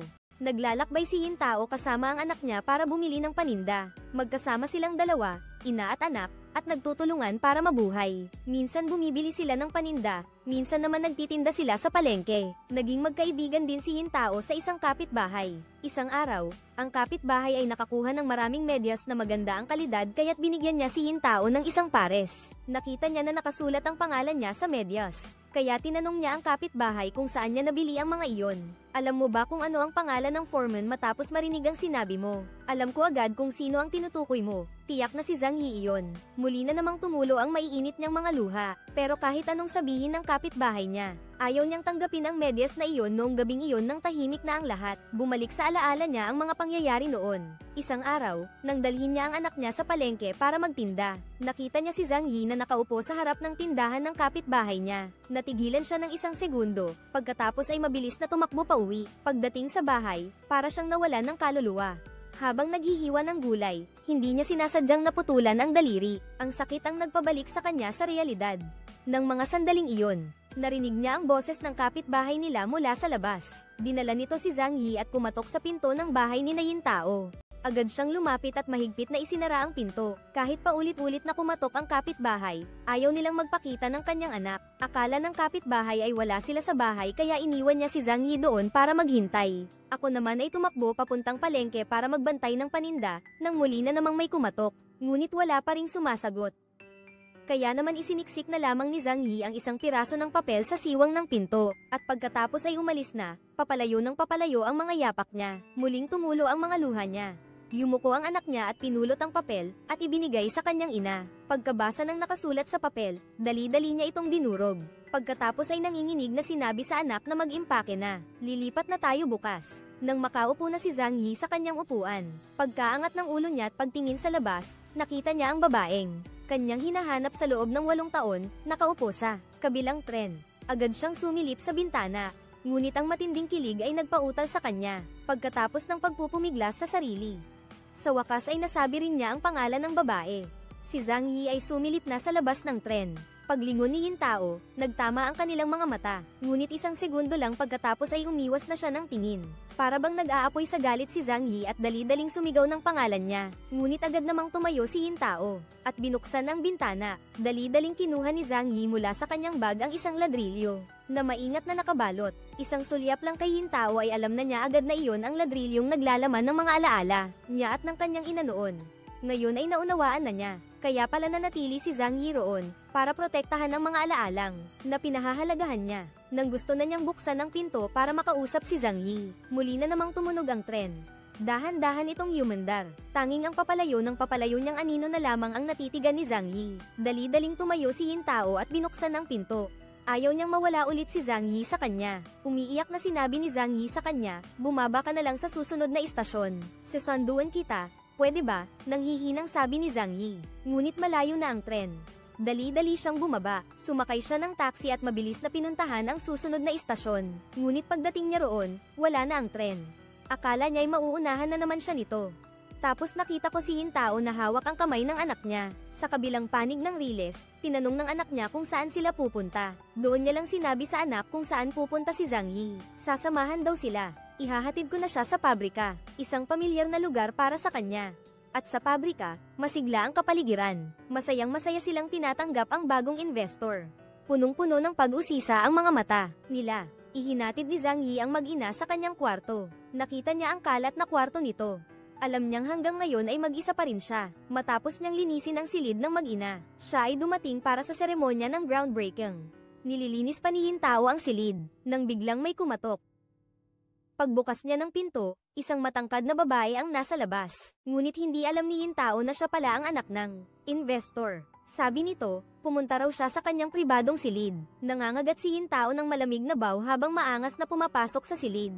Pagkaupo pa lang niya, sinalubong na siya ng magandang babae ng isang matinding pag-atake. Sinabihan niya itong hindi karapat-dapat kay Zhang Yi. Akala nito'y isang babaeng labis na hinahangad ni Zhang Yi gabi-gabi. Akala niya ay napakagaling, hindi niya inaasahan na isang single mother pala ito. Ngunit ikinwento naman ni Yintao sa kanya ang mga pinagdaanan nito. Magkasama silang nagtago sa isang maliit na kubo sa ilalim ng tulay. Ngunit ang anak ng presidente ay hindi naman nagbigay pansin dito.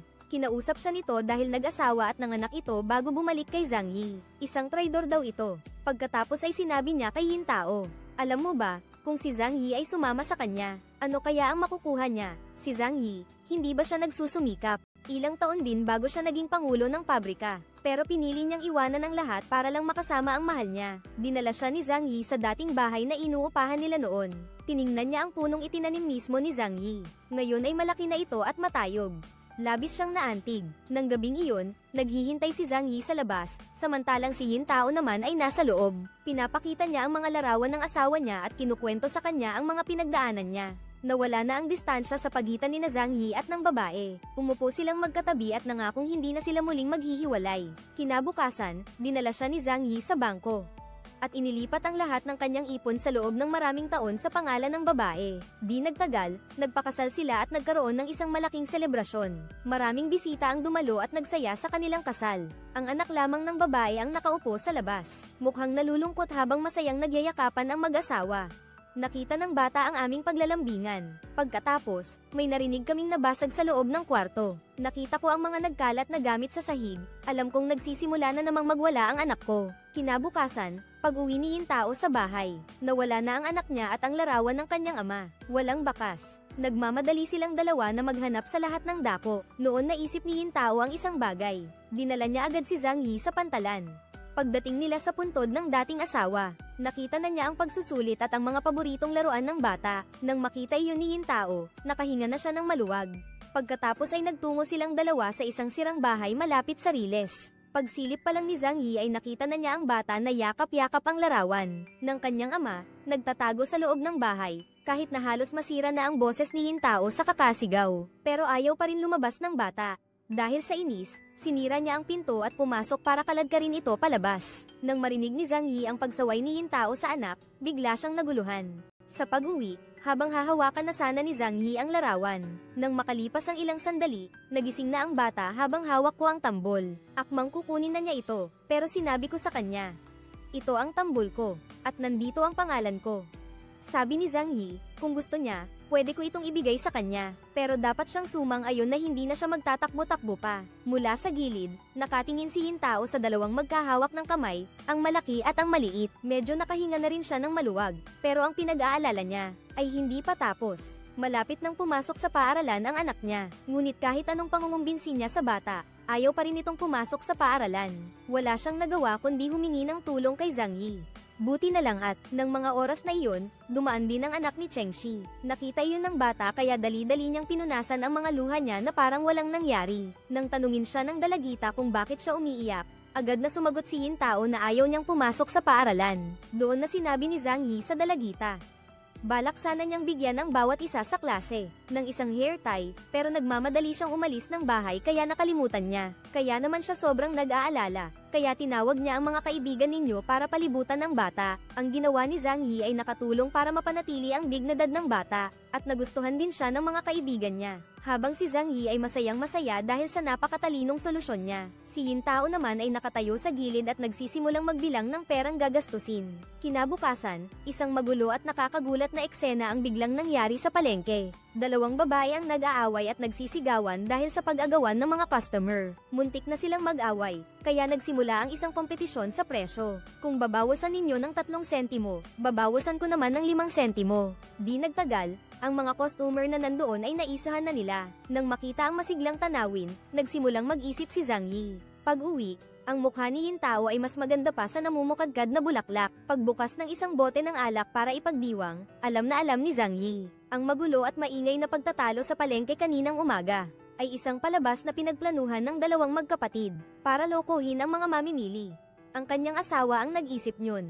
Kaya naman ngayon, nakapagbenta sila ng malaking pera. Habang siya'y nagmamalaki, si Zhang Yi naman ay nag-aalala na. Nangako si Yintao sa kanya na ito na ang una, at magiging huli na rin.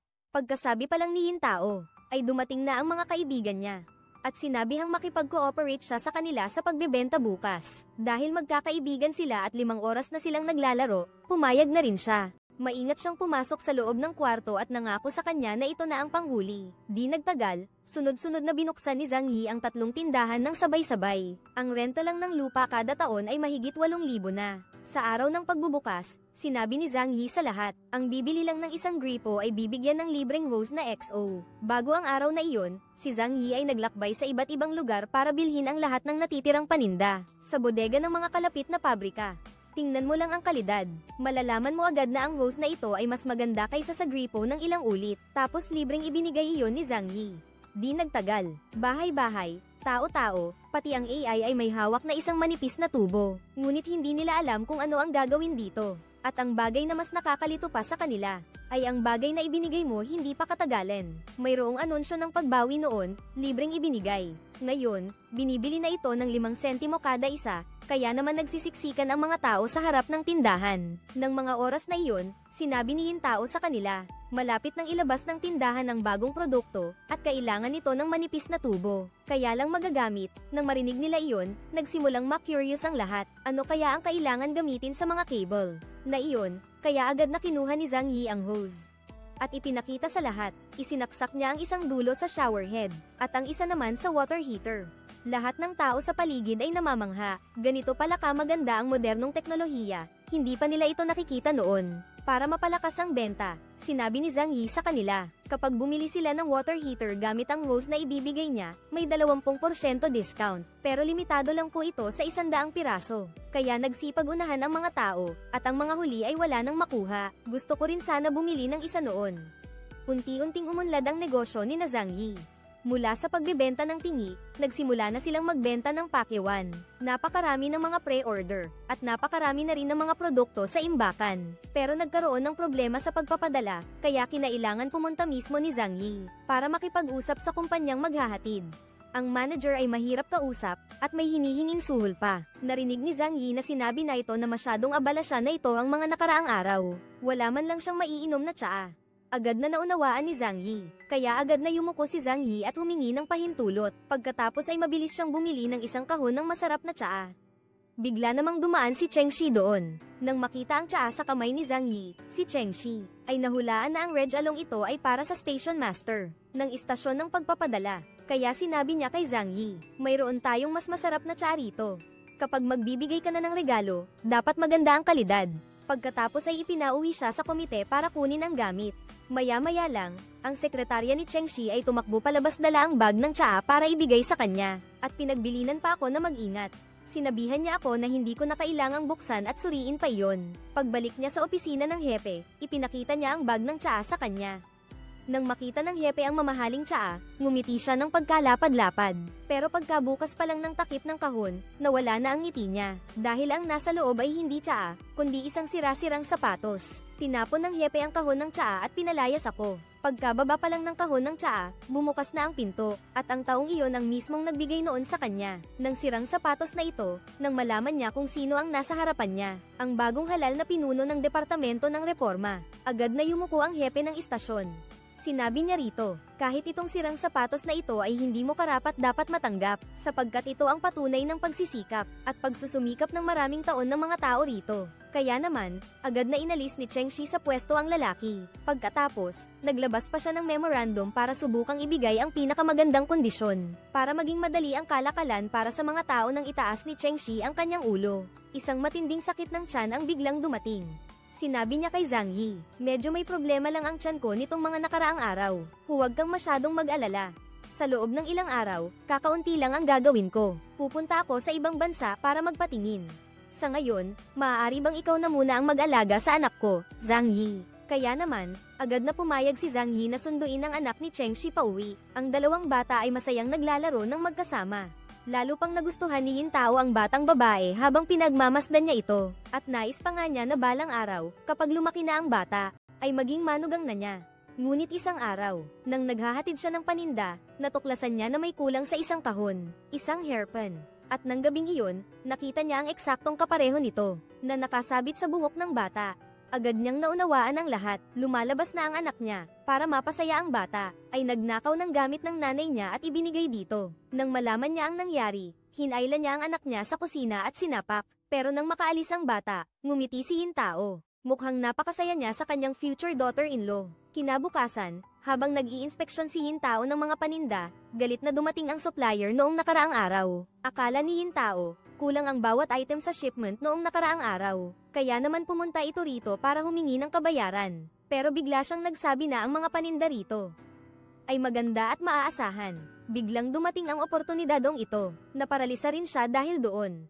Pero hindi niya alam na, sila rin pala ang dahilan ng aksidente sa hinaharap. Pero sa kabilang banda, may problema ang negosyo ni Zhang Yi. Ang mga water heater na mabenta ay biglang isinauli. Sabi nila, delikado raw itong gamitin dahil may posibilidad na tumagas ang gas. Dinala ni Zhang Yi ang mga ito sa pabrika para imbestigahan. Doon niya lang nalaman na ang mga isinauli. Pareho lang pala ng disenyo sa mga binibenta niya, pero hindi naman galing sa kanya. Iba naman ang kalagayan sa loob, pero lalong damadami ang mga nagpapabalik ng paninda. Para malutas ang problemang ito pag uwi niya ng bahay, si Yin Tao mismo ang nag-drawing ng warranty slip para sa produkto. Mula noon, ang mga kaso na lang na, may hawak na warranty slip lang ang kanyang aasikasuhin. Pero ng mga oras na iyon, sinabi sa kanya ng anak niyang babae na si Chengxi, ang ganitong warranty slip ay pwedeng gayahin din para gumawa ng karagdagang silid. Ngunit sinabi ni Yin Tao sa kanya, pangit ang sulat ko, walang makakopya. Dagdag pa ang selyo, mahirap gayahin iyon. Kinabukasan nga, may dumating ngang gustong mag-return ng mga gamit, pero nang ipahanap niya rito ang resibo, hindi naman ito mahanap. Kaya naman, klaro, ang 10 pirasong makina ay hindi galing sa kanya, at higit pa rito, may taong nasa likod nito. Para malaman kung sino ang nasa likod nito, palihim siyang sumunod sa lalaki. Nakita niya itong nag-aaway sa ama ni Shanlin. At nalaman niyang sinabi nitong nag-wholesale siya kay Yin Tao. Ano man ang mangyari, puntahan ninyo sila. Mabubuko sila. Wala siyang nagawa kundi ang sumunod na tulungan si Yin Tao sa pagbebenta para makabawi. Nagtaka naman si Zhang Yi kung bakit bigla na lang naging masunurin ito. Sumunod ito kahit alam niyang mali siya. Kaya naman ngumiti na lang siya at sinabing gusto rin niya ang trabahong pagbebenta. Habang hindi pa nahuli ang nagbebenta ng pekeng produkto, biglang sumikat naman ang paggamit ng mga pekeng produkto. Sunod-sunod na nagsulputan ang mga tindahan ng mga pekeng produkto. Kaya naman araw-araw na walang tao sa tindahan ni Yin Tao. Walang multo ang gustong makinig sa reklamo mo kay Zhang Yi. Nang marinig niya ang kahulugan ng sinabi mo, sinabi niya na dapat maging matapat sa negosyo. Hindi dapat sirain ang mga alituntunin dahil sa tubo. Ngunit ang napakalaking tubo ay nagpapasilaw kay Choi Yin Tao. Isang araw, nakontak niya ang isang may-ari ng pabrika. Makatago ang boses na sinabi nito kay Yin Tao. May nakuha akong napakamura na paninda. Nag-alinlangan pa rin si Yin Tao, dahil sinabi sa kanya ni Zhang Yi na kahit ano mangyari, dapat niyang mapanatili ang matapat na paraan ng paggawa ng pamilya nila. Ngunit pagkatapos marinig ang pangungulit ng broker, kung hindi niya kailangan, ipagbili na lang daw niya ito sa iba. Marami pa naman daw ang naghihintay. Kaya naman, nagdesisyon siyang bilhin na ang lahat ng natitirang paninda. Tahimik na dinala ni Yin Tao ang mga paninda sa kanilang bahay. Nang mga oras na iyon, sina Chengxi at Zhang Yi ay nakauwi na rin. Natatakot na mahuli ni Chengxi at Zhang Yi, hindi mapakali si Yin Tao. Nitong mga nakaraang araw, madalas makaramdam si Yin Tao ng pagkahilo. Kaya nagpunta siya sa isang klinika ng Obgyn malapit sa kanila para magpatingin. Sinabi ng doktor sa kanya na hindi siya buntis, kundi sintomas lang daw iyon ng gastritis. Nang marinig iyon, biglang nanlumo si Yin Tao. Matagal na silang kasal ni Zhang Yi, pero hindi pa rin siya nagkakaanak. Araw-araw siyang umiinom ng gamot ayon sa Race Eta, pero hindi pa rin gumagaling ang sakit niya. Kaya nagpunta siya sa isang malaking ospital para magpa-check up. Pagkakita ng doktor sa ultrasound, agad nitong kinumpirma na buntis na siya. Hindi makapaniwala si Yin Tao, pero sinabi sa kanya ng doktor na bawal uminom ng gamot panlaban sa lagnat habang siya ay nagdadalang tao. Kasalanan ng manggagamot na iyon na niloko siya. Sa galit, winasak ni Yin Tao ang pangit na klinika. Pag-uwi, lalo siyang nalungkot at hindi na kumain. Hindi niya kayang ikwento kay Zhang Yi ang nangyari ngayong araw. Hindi na niya napigilan ang sarili, kaya nagtago siya sa garden at umiyak sa loob ng sasakyan. Sinabihan niya si Zhang Yi na pagod lang siya, at inakala ng asawa niya na malungkot lang ito, dahil na-recall na ang lahat ng peking gamot sa inyong bodega. Sabi niya, nawala na nga. Nung mga oras na iyon, sinabi ni Yin Tao sa kanya, nawala na ang anak ko. Nakatayo si Zhang Yi. Ayan, nang makita siya niyon, saka lang sinabi ni Yin Tao sa kanya ang totoo tungkol sa pagbubuntis niya. Tapos pumunta sa klinika para magpatingin kaya mali ang diagnosis. Sinunod niya ang sinabi nila, uminom pa nga siya ng gamot panlagnat, kaya malaki ang posibilidad na hindi na maiingatan ang bata, at kung sakaling maiingatan man, magkakaroon ito ng kapansanan. Nang marinig iyon, nagalit si Zhang Yi at pabalibag na isinara ang pinto ng sasakyan saka umalis. Kinabukasan, dinala ni Zhang Yi ang kanyang asawa sa ospital para magpa-check ulit. Nang pagkakataong ito, dala ni Yin Tao ang gamot na panlagnat na lagi niyang iniinom para ipakita sa doktor. Pero sinabi ng doktor sa kanya na peking gamot din iyon, gawa lang sa harina. Kaya naman, ayos lang ang bata sa kanyang sinapupunan. Nang marinig iyon, nakahinga ng maluwag si Zhang Yi. Kinilig siyang niyakap ang kanyang asawa. Muli, si Yin Tao. Siya ay naging isang taong pinagtuunan ng pansin, kaya naman sa pag-uwi nila sa kanilang tahanan ay may handaan. Puro masasarap na pagkain para ipagdiwang ang pangyayaring ito. Hindi napigilan ni Zhang Yi ang kanyang emosyon. Bago uminom ng alak ay nagpahayag pa siya ng kanyang saloobin. Ang batang si Ho ay hindi maintindihan ang ibig sabihin ni Yintao. Nang tanungin ni Zhang Yi kung ano ang ibig sabihin nito, ay inosente at walang pag-aalinlangang nagtanong. Pagsisimula pa lang ni Zhang Yi magpaliwanag ay inunahan na siya ni Yintao. Ang ibig sabihin ni Yintao ay magdagdag pa ng 2 masasarap na putahe kinabukasan. Tinatanong ng tigre kung ano ang ibig sabihin ng Thimtin. Saka lang niya nalaman na ang Thimtin ay isang pamilya na may mga karagdagang anak. Nang marinig iyon, nahulog ang tigre mula sa kisame. Pag-uwi sa bahay, hindi pinansin ng tigre ang kanyang ina. Nang mga oras na iyon, nakauwi na rin si Zhang Yi sa bahay. Umupo siya at matiyagang nakipag-usap sa tigre, pero ang bata ay nanatiling tahimik at suplado. Nakita iyon ni Yintao at tila nahulaan na niya ang problema. Sabi niya kay Zhang Yi, basta't maging patas lang siya sa kanila sa hinaharap, tiyak na walang magiging problema. Ngunit si Cheng Shi ay hindi gaanong mapalad sa panig na ito. Hinihiling ng mga mamamayan sa gobyerno na ipahinga si Cheng Shi. Nang pansamantala, nang mabalitaan ito, labis na nag-alala si Zhang Yi.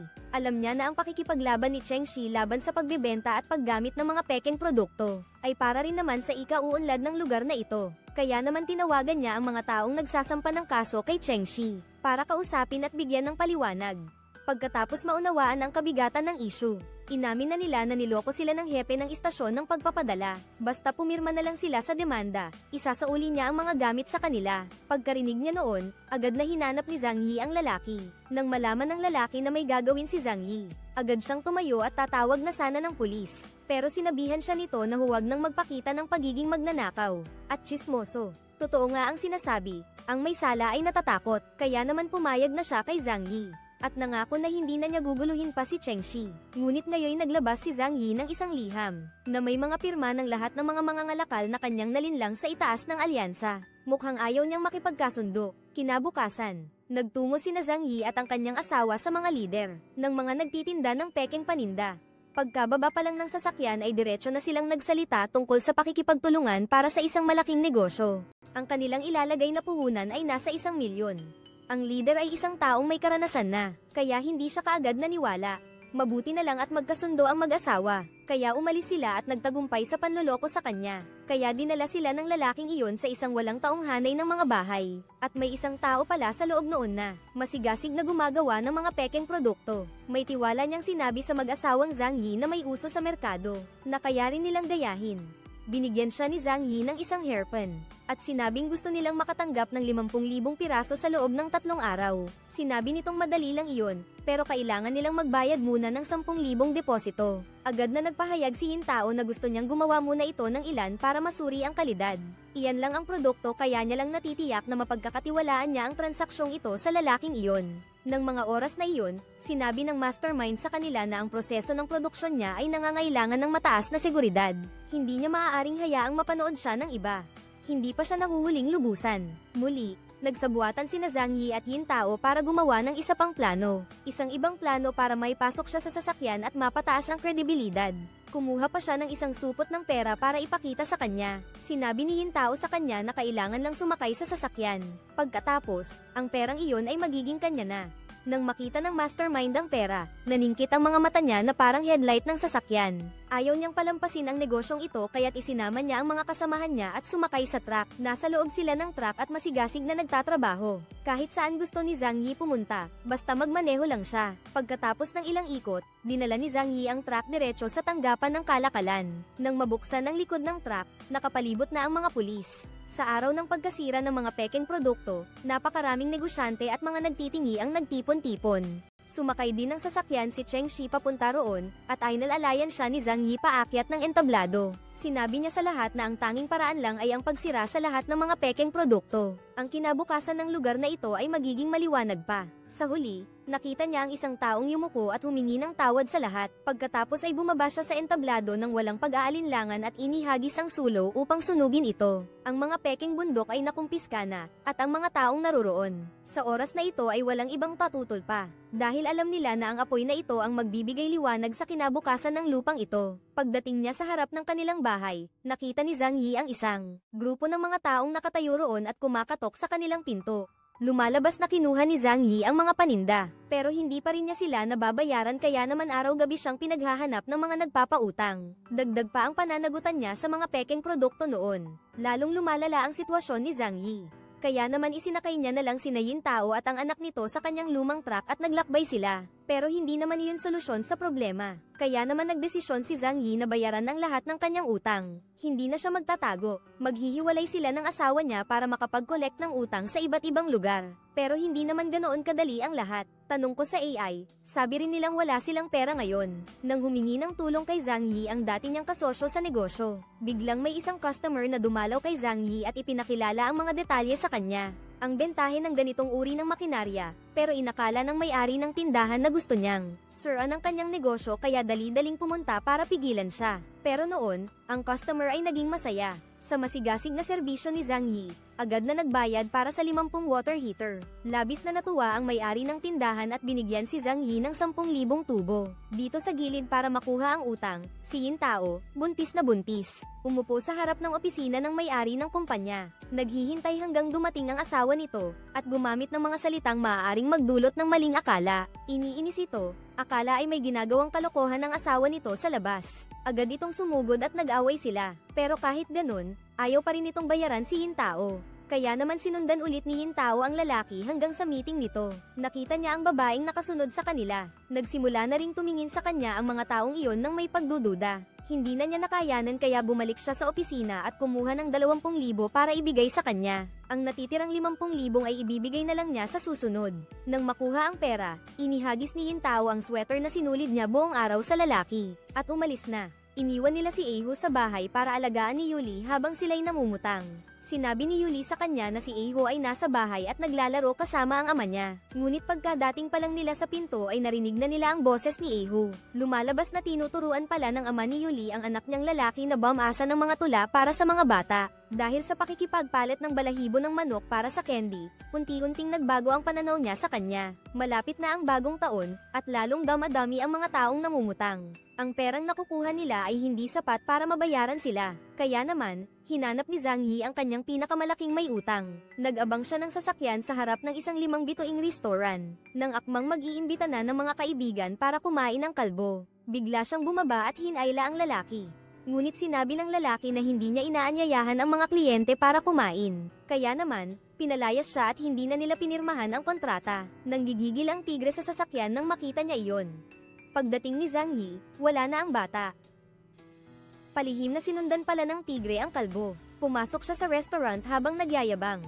Ang lalaki sa mga kaibigan niya sa kanyang panalo sa sugal. Sinamantala ito ng tigre at kinuha ang bag ng pera. Sa lobby, nahuli siya ng mga gwardya at akmang sisikelan. Nang mga sandaling iyon, dumaan si Zhang Yi at narinig iyon. Nang marinig ang sigaw, dali-dali siyang tumakbo at itinulak ang mga gwardya para maprotektahan si AH. Nang makita niyang pinapalo ng mga security guard si AH, saka lamang siya sumigaw, "Huwag na ninyong saktan." Nang mga sandaling iyon, tumakbo rin ang bungo at naghagis ng pera kay AH. Nang matapos ang pagtatalo, nagsialis na ang mga taong nakapalibot. Niyakap ni Zhang Yi si AH ng mahigpit.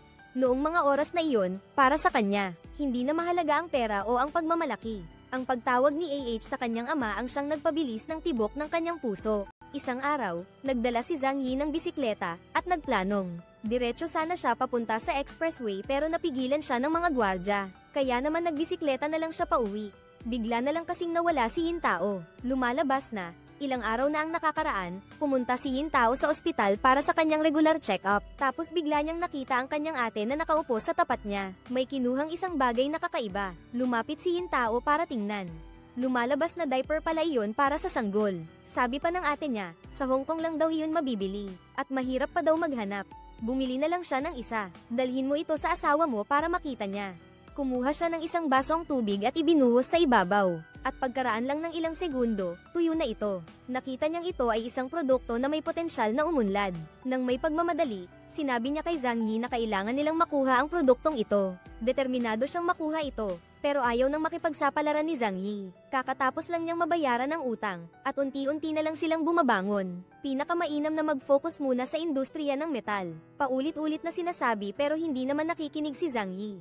Nagalit si Yintao at bumalik sa tindahan. Nakipag-ugnayan siya sa pabrika pero ayaw nilang ipakalat ang produkto. Kaya naman, nag-empake siya ng gamit para pumunta roon ng mag-isa. Sumakay sila ng tren, 3 oras na biyahe, bago sila makarating sa pabrika, silang dalawa ng kapatid niya. Pero sinabi ng may-ari ng pabrika sa kanya na bagong imbento lang ang produktong iyon. Ipapadala lang daw niya iyon sa Hong Kong at sa Timog Silangang Asya. Pag-aaralan pa daw niya ang feedback, at ang panloob na pamilihan ay mamaya na lang. Nang marinig iyon ni Yintao, tinanong niya kung bakit ganoon ang gagawin ng may-ari. Sinabi ng tagapangasiwa ng pabrika sa kanya na sa panloob na pamilihan, sanay lang sila sa mga reusable na lampin. Ang mga gamit na pang-iisang gamit ay hindi nila tinatanggap. Ngunit nang marinig niya kay Yintao na mas madaling umunlad ang lokal na merkado, malaking populasyon, malaking merkado. Kahit na isang maliit na bahagi lang ng mga consumer ang lumipat sa produktong ito, kikita na rin sila ng malaki. Unti-unti na rin siyang nagbago ng kanyang atensyon.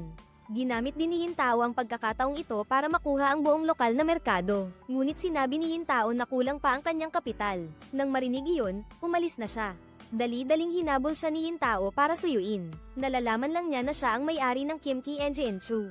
Agad siyang tumigil. Nangyari pala noon, para maibayad ang utang ni Zhang Yi. Ibinigay niya ang tanging sasakyan nila, at ang ginawa niya ay nagdulot ng magandang reputasyon sa industriya. Kaya naman nakahinga ng maluwag ang foreman at ipinagkatiwala sa kanya ang mga paninda. Pag-uwi ni Yintao, labis ang kanyang pagmamalaki. Sa pagkakataong ito, nakuha na niya ang mga paninda, at matapos ang pangyayaring ito, naunawaan na niya ang kahalagahan ng pagiging tapat at prangka sa negosyo. Nang mga sandaling iyon, isang matinding sakit ang kanyang naramdaman sa tiyan. Si Yuli na nasa tabi ay lubos na nag-aalala rin, at sinabi sa driver na dumaan sa pinakamalapit na ospital para sa kanya. Nang dumilim na, sa wakas ay nakatanggap din ng tawag si Zhang Yi. Si Yuli ang tumawag, at galit na galit siyang sinaway sa telepono. Hindi niya hinayaang magsalita si Yuli, at biglang narinig ni Zhang Yi ang iyak ng isang bata mula sa kabilang linya. Nang mga sandaling iyon, ang mabigat na pakiramdam sa dibdib niya ay nawala na. Pagkatapos noon, ipinasa ang telepono kay Yintao. Sinabi niya sa kanya na nakuha na niya ang kargamento. Si Zhang Yi naman, dahil sa sobrang emosyon, ay hindi makapagsalita. Nakaupo lang siya sa gilid at tumango, habang mabilis na lumilipas ang panahon. Di nagtagal, lumipas ang 15 taon. Ang dating nayon nila ay naging isang pandaigdigang lungsod na. Si Eho naman ay nakapagkolehiyo na at namana ang pagiging masipag ng kanyang ina. Araw-araw, dala niya ang kanyang tungkod, at kapag may bakanteng oras, ay nagtutuon siya sa negosyo. Si Yintao naman ay naging isang matagumpay na negosyante. Isang malaking kumpanya ang kanyang pinamumunuan, at nakikipagnegosyo sa mga dayuhan. Si Zhang Yi naman ang namamahala sa ibang bansa, pero mukhang hindi maganda ang takbo ng pakikipagtulungan na ito. 3 beses na niyang kinausap ang partner niya, pero lagi siyang pinaghihintay. Kaya naman kailangan ulit maghintay si Zhang Yi. Nangako siya sa sarili na makakausap niya ang CEO ngayon din. Umupo si Zhang Yi sa parking garage ng ilang oras. At sa wakas, nakita niya itong lalabas. Nang lalapitan na niya ito para pigilan, nakita niyang may kausap itong ibang babae. Kaya nagtago siya sa isang sulok dahil ang babaeng iyon ay walang iba kundi ang anak ng dating may-ari ng pabrika ng tela. Simula nang tanggihan siya ni Zhang Yi, hindi pumayag si Juan na makipag-date sa kahit sino, at nag-focus sa negosyo, sa pagpapatuloy ng negosyo ng kanyang ama. Nang malaman niya na gusto ni Zhang Yi na makuha ang pamumuhunan ng dayuhang kumpanyang ito, kaya't binaba niya ang presyo para makuha ang order. Kaya naman ang mga kalakal ni Zhang Yi ay naiwan na lamang sa pantalan. At ang bayad sa pag-iingat ng mga kalakal kada araw ay napakataas din kung sakaling hindi matuloy ang order na ito. Wala nang ibang kumpanya ang mag-aayang makipag-ugnayan sa kanila sa hinaharap. Ibinenta ni Shuyao ang sarili niya para lang sa isang gabi para makuha ang order na ito. Napahiya si Zhang Yi dahil sa mga sinabi ni Shuyao. Kung gusto niyang malutas ang problema, kailangan niyang makipagtalik sa babae. Mayabang na tinapak ni Shuyao ang balikat ni Zhang Yi. Panalo na siya dahil nakuha na niya ang lalaking ito. Pero kahit nasa bingit na ng pagsuko si Zhang Yi, ay hindi pa rin siya pumayag.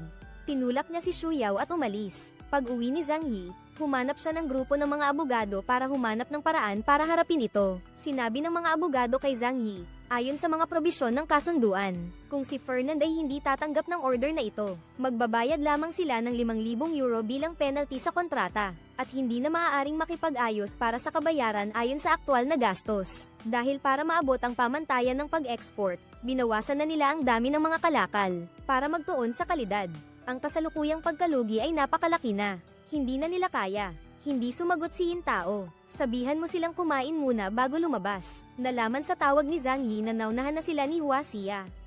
May mas mataas pa pala sa kanila. Sinabi niya sa asawa niyang ibaba ang presyo, kahit konti lang. Pero sinabi ni Zhang Yi sa kanya na huli na ang lahat. Nakapirma na si Hua Xia sa kontrata at nasa daungan na ang mga paninda. Narinig ni Yintao sa kabilang linya ang pangalang Hua Xia, at nagsimulang magselos ng walang dahilan, pero hindi siya pinansin ni Zhang Yi. Sinabi lang niya na pinigilan na niya ang pagkalat ng balita. Ang mga kalakal dito ay pinipigilan upang maiwasan ang paglala ng kaguluhan sa bansa, para matulungan ng asawa na malampasan ang panahong ito. Naglakbay si Yintao ng malayo para makarating dito. Isinama pa niya ang isang binata, si Leon. Ang tatlo ay nagtutulungan ng palihim. Nakipag-ugnayan sila sa mga dadalo sa pagtitipon. Sa gabing iyon, bago ang salo-salo sa trade fair bukas, tahimik ang mga kalahok na negosyo sa Pilipinas. Sinabi ni Ho kay Philip na maghanda na para sa trade fair bukas. Nauna pang dumating ang mga paninda niya, pero may masamang balita itong ibinalita sa kanya. Dumating na rin ang mga paninda ni Zhang Yi at tinanggap ito ng maayos ng merkado. Hindi naniwala si Ho sa kanya dahil nakita na niya mismo. Ipinauwi ni Zhang Yi ang mga paninda. Si Leon na katabi niya ang nagsabi sa kanya, 1 linggo na ang nakakaraan nang umalis ang barko nila sa daungan. Pero hindi ito umuwi, kundi idiniretso sa France at Netherlands. At tinanggap din ito ng maayos ng merkado roon. Doon lang natanto ni Ho na nalinlang pala siya. Sa digmaan sa Europa, sina Zhang Yi ang lubos na nagtagumpay. Ngunit ito ay simula pa lamang. Masayang umuwi ang dalawa sa bansa. Pagdating sa paliparan, ipinaalam ni Yuli sa kanila na binaba ng kumpanyang Ho ang presyo ng lahat ng produkto, ng 10% para ma-export sa merkado ng Europa, at isang digmaang pangkalakalan ang muling magaganap. Ngunit ngayong beses, hindi na nagmamadali si Zhang Yi. Umuwi na siya kasama ang lahat para sa isang masayang hapunan. Kinabukasan, nagkita si Zhang Yi sa kanyang online business partner. Ngunit pagbukas pa lang niya ng kanyang compartment ng sasakyan ay natamba na siya at napahiga sa lupa. May mga lalaking may hawak na mga pamalo ang lumabas mula sa sasakyan. Kaya pala si Zhang Yi ang pinuno nila, walang iba kundi ang lalaking may gintong buhok na nagpeke ng mga produkto noon. Matapos siyang mabugbog noon, ngayon ay may kinuha siyang gamit sa bulsa niya. Itinanong niya kung gawa ba iyon ng blondong lalaki o hindi. Aminado akong ako ang gumawa nito. At ito rin ang dahilan kung bakit nagpunta pa si Zhang Yi rito para hanapin siya. Lumalabas na bagong-bago lang nag-invest ang Yintao Group sa pananaliksik at paglulunsad ng bagong produkto, pero ilang araw pa lang, ay mayroon ng maraming pekeng produkto sa merkado. Pinag-aralan nilang muli ang CCTV footage, at nalaman nilang ang babaeng may blonde na buhok ay palihim na nagmamasid. At pag-uwi ay ginaya ang produkto nila. Pinuri siya ni Zhang Yi bilang isang tunay na henyo. Kaya gusto kong mapaghanap buhay sila ng matuwid. Hindi yung araw-araw na nagtatago para gumawa ng pekeng produkto. Pero ang babaeng may blonde na buhok ay mayabang na nagsabi sa kanya. 1 taon silang gumagawa niyan. Mahigit 10,000 yuan ang kinikita nila. Tinanong sila ni Zhang Yi, paano kung mag-asawa na kayo at magkaanak na? Tapos tatanungin kayo kung ano ang trabaho ninyo. Sasabihin ninyong gumagawa kayo ng pekeng produkto. Ang malalim na katanungang ito ni Zhang Yi ay nagpaisip sa babaeng may blonde na buhok at sa mga kasamahan niya. Sinabi ni Zhang Yi na gusto niyang isama sila sa kanyang trabaho. Mula ngayon, ang pagkain at tirahan ay hindi na kailangang alalahanin pa. Ang sahod at bonus ay kumpleto. Narinig iyon, ang mga tao ay nagsimulang mag-alinlangan. Kahit sino naman, sino ang ayaw ng tahimik na pamumuhay? Sa oras na si Zhang Yi ay inaakala na napapaniwala na niya sila.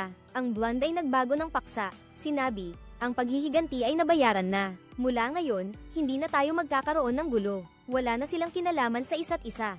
Nang matapos magsalita, ang blonde at ang kanyang mga kasama ay umalis na. Mga sumunod na araw, sa kantina ng kumpanya ay may lumitaw na mga taong hindi kilala. Kumakain sila ng parang mga gutom na tigre kaya tinawag ng foreman si Zhang Yi para obserbahan ang sitwasyon. Pero noon, sinabi ni Zhang Yi sa kanya, ang mga taong ito ay mga mahuhusay na tao na espesyal niyang inimbitahan. Ang isang tao sa kanila ay katumbas ng 3 teknikal na empleyado sa pabrika. Nang mga oras na iyon, nag-alinlangan ang foreman at inayos ang tirahan nila. Busog at may magagandang damit pero wala namang ginagawa. Araw-araw, nananatili lang sila sa kanilang silid at naglalaro ng baraha. Tapos isang araw, pumunta sila sa kantina para magtanghalian. Tulad ng nakagawian, humingi sila ng 6 na siopaw bawat isa. Ngunit sinabi ng chef na 2 lang ang ibibigay sa bawat isa sa kanila araw-araw. Kaya nagalit sila at hindi na kumain, at hinanap si Zhang Yi. Sa oras ding iyon, dumating ang mga tao mula sa nayon ng pamilya Chen. Narinig nila ang balita na lumalaki ang negosyo ni Zhang Yi. Kaya pumunta sila para humingi ng trabaho.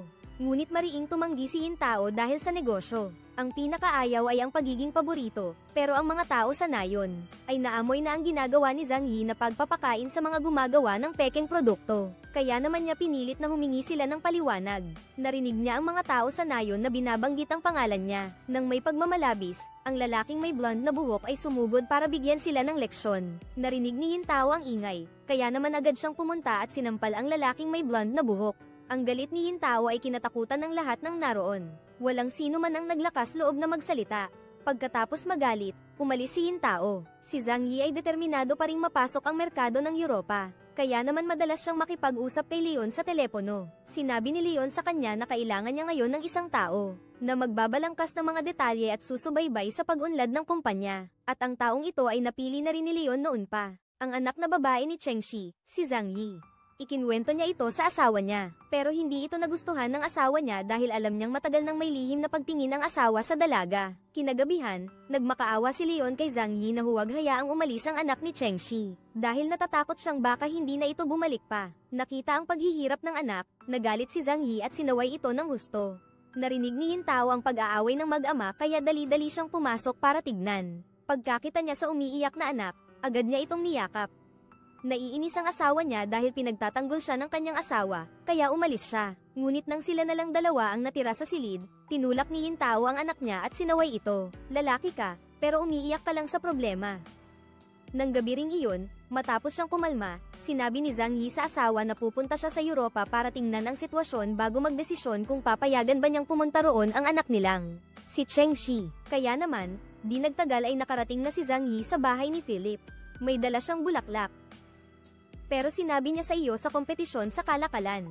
Ang pagbibigay ng mga bulaklak ay nangangahulugang pagsuko. Zhang Yi ay hindi nagalit, ngunit lumingon siya at sinabi sa kanya, ngayong pagbisita mo ay bilang isang matandang kaibigan. At gusto ko ring gamitin ang mapayapang paraan upang malutas ang digmaang ito. Ngunit ayaw ni Philip, sa palagay niya ang produktong Chino. Sa lahat ng aspeto ay mas mababa sa kalidad ng Aleman, kaya mas mabuting umuwi ka na lang. Upang maiwasan ang pagkawala ng masyadong maraming bagay dito. Ang negosyo sa ibang bansa ay hindi maganda, at ngayon ay nahaharap din sa mga paghihirap sa loob ng bansa nang dumating si Yintao. Tumakbo si Yuli para sabihin sa kanya, na may bagong bukas na alahas malapit sa kanilang tindahan, at ang may-ari ay walang iba kundi si Shuyao. Pagkarinig niyan, agad na pumunta si Yintao para manood ng pagbubukas ng hoti. Nakita ni Shuyao si Yintao na nasa gitna ng mga tao. Nagyayabang si Shuyao sa kanya. Pilit namang nagpakita ng kalmado si Yintao, at binati siya ng magandang negosyo. Pero pag uwi sa kumpanya ay tinawagan niya ang asawa at nagreklamo. Ngunit si Zhang Yi ay hindi nagsalita. Sinabi niya sa kanyang asawa na may mga bagay pa rin sa merkado na kailangang imbestigahan. Kaya sa ngayon, hindi pa siya makakauwi agad. Nang gabing iyon, nang pumunta si Yintao sa spa, hindi sinasadyang nakasalubong niya si Shuyao. Nagtalo na naman silang dalawa. Sinabi ni Yintao kay Shuyao na libre ang gastos niya ngayong araw. Dahil mayroon siyang membership card dito, 20% ang discount sa lahat ng serbisyo. Hindi naman nagpatalo si Shuyao, ipinagmalaki niya ang kanyang black card, membership card din dito, kaya 40% ang discount niya. Tapos sinabi ni Shuyao sa kanya, may balita tungkol sa iyo sa dyaryo, nabasa mo na ba? Nang marinig iyon, dali-daling bumangon si Yintao.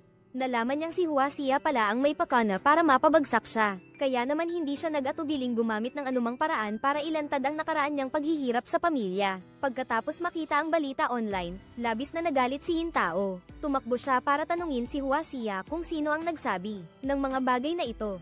Napaharap siya sa pagyayabang ni Hua Xia. Ibinaba ni Yintao ang kamay niya at itinaas ang temperatura ng heating pad para gumanti.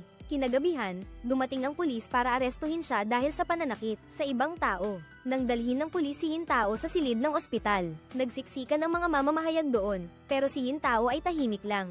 Yumukod siya ng 3 beses na parang nakikiramay sa isang burol. Pagkatapos ay determinado siyang umalis sa silid. Matagumpay ang kanyang aksyon. Nainis niya si Hua Xia. Noong araw na iyon, si Zhang Yi ay nag-imbita ng isang kasosyo na Aleman para pag-usapan ang pakikipagtulungan sa negosyo. May kinuha ang Aleman mula sa kanyang bulsa, isang wrench. Napakaganda nito at mariin niyang sinabi na ito lang ang kayang gawin ng mga Aleman. Para sa mga inchik, paano kaya tinawag ni Zhang Yi ang babaeng may blonde na buhok? Inikat lang ni Zhang Yi ang wrench sa kamay niya. Alam na agad ng babaeng may blonde na buhok ang gagawin niya. 1 linggo pa lang ang nakalipas, bumalik na agad ang babaeng may blonde na buhok para palihim na magbigay ng gamit sa kanya. Nag-magic si Zhang Yi, tapos biglang may lumabas na eksaktong kapareho. Yung ibinigay ng Aleman sa kanya, ipinagmamalaki pa niya sa Aleman. Ang babaeng may blonde na buhok ang pinakamagaling dito. 2 oras lang ang ginamit niya. Uminom muna tayo ng tsaa habang ginagawa natin ang pangalawang wrench na ito. Alam ng babaeng may blonde na buhok na kung hindi siya tutulungan ni Zhang Yi. Nang siya'y naghihintay pa rin sa tabi ng kalsada, sa gilid ng palengke kaya naman dumating na ang oportunidado. Dapat mong hawakan ito ng mahigpit. Pagkatapos ay dinala ni Zhang Yi ang Aleman upang bisitahin ang pabrika muli. Pinanood niya ang blondong buhok na gumagamit ng simpleng makinarya upang lumikha ng mga masining na produkto. Ang Aleman ay agad na napahanga sa husay ng kanyang kasanayan. Mamaya-maya ay muling nagsimula ang negosyo sa ibang bansa. Ngunit nahirapan sila dahil ang kanilang barko ay naabutan ng bagyo sa dagat. Sa ngayon ay wala silang paraan para makipag-ugnayan. Ito ang nagpaparamdam kay Cho na nais palawigin ang merkado sa Asia. Ngunit mas lalong nagpahirap sa kanila. Plano ni Yintao na tawagan ang anak niyang si Chengxi para sabihin sa dalaga na maghanda sa pinakamasamang maaaring mangyari. Ngunit pinigilan siya ni Zhang Yi. Sinabi niya rito na may malakas na bagyo, at pansamantalang nawalan lang sila ng komunikasyon. Posible pa ring naglalayag ito at makararating sa takdang oras. Kaya naman nanatili siyang matatag sa kanyang desisyon. Natawagan ng anak niyang si Chengxi para sabihin ang balitang ito. Ngunit pinatunayan naman ng katotohanan na marami pang magagawa ang anak na babae ni Chengxi. Akala pa rin ni Zhang Yi na iba ang anak ng mayaman, gaya rin ng tunay na anak na babae ni Chengxi. Ang ampon na anak na babae ni Zhang Yi ay napakatalino at napakagaling. Sa pamamagitan ng kanyang napakahusay na kasanayan sa pakikipag-usap, natulungan niya silang malampasan ang krisis na ito. Nang marinig niyang pinapuna ni Philip ang mga produktong Chino, ang anak na babae ni Chengxi ay matapang na tumayo at humarap sa hamon. Ang kanyang kumpiyansa at ang kanyang pagiging mahusay sa pagsasalita ay humanga sa mga distributor. Lahat ng naririto ay dapat humanga at sabay-sabay ding tumulong na maibalik ang reputasyon ng kumpanya ng mga magulang ko. Ngunit si Philip ay patuloy pa ring nanakit kahit ganito. Sinabi niya sa mga naririto na huwag magtiwala sa kumpanyang ito. Hindi ito karapat-dapat. Agad na ginamit ni Chengxi ang kanyang kasanayan sa Ingles para wasakin ang negatibong pananaw ng matanda. Nang makita niyang lumalala ang sitwasyon, napilitan siyang magpakumbaba. Inanyayahan niya si Chengxi na sumayaw bilang paghingi ng tawad.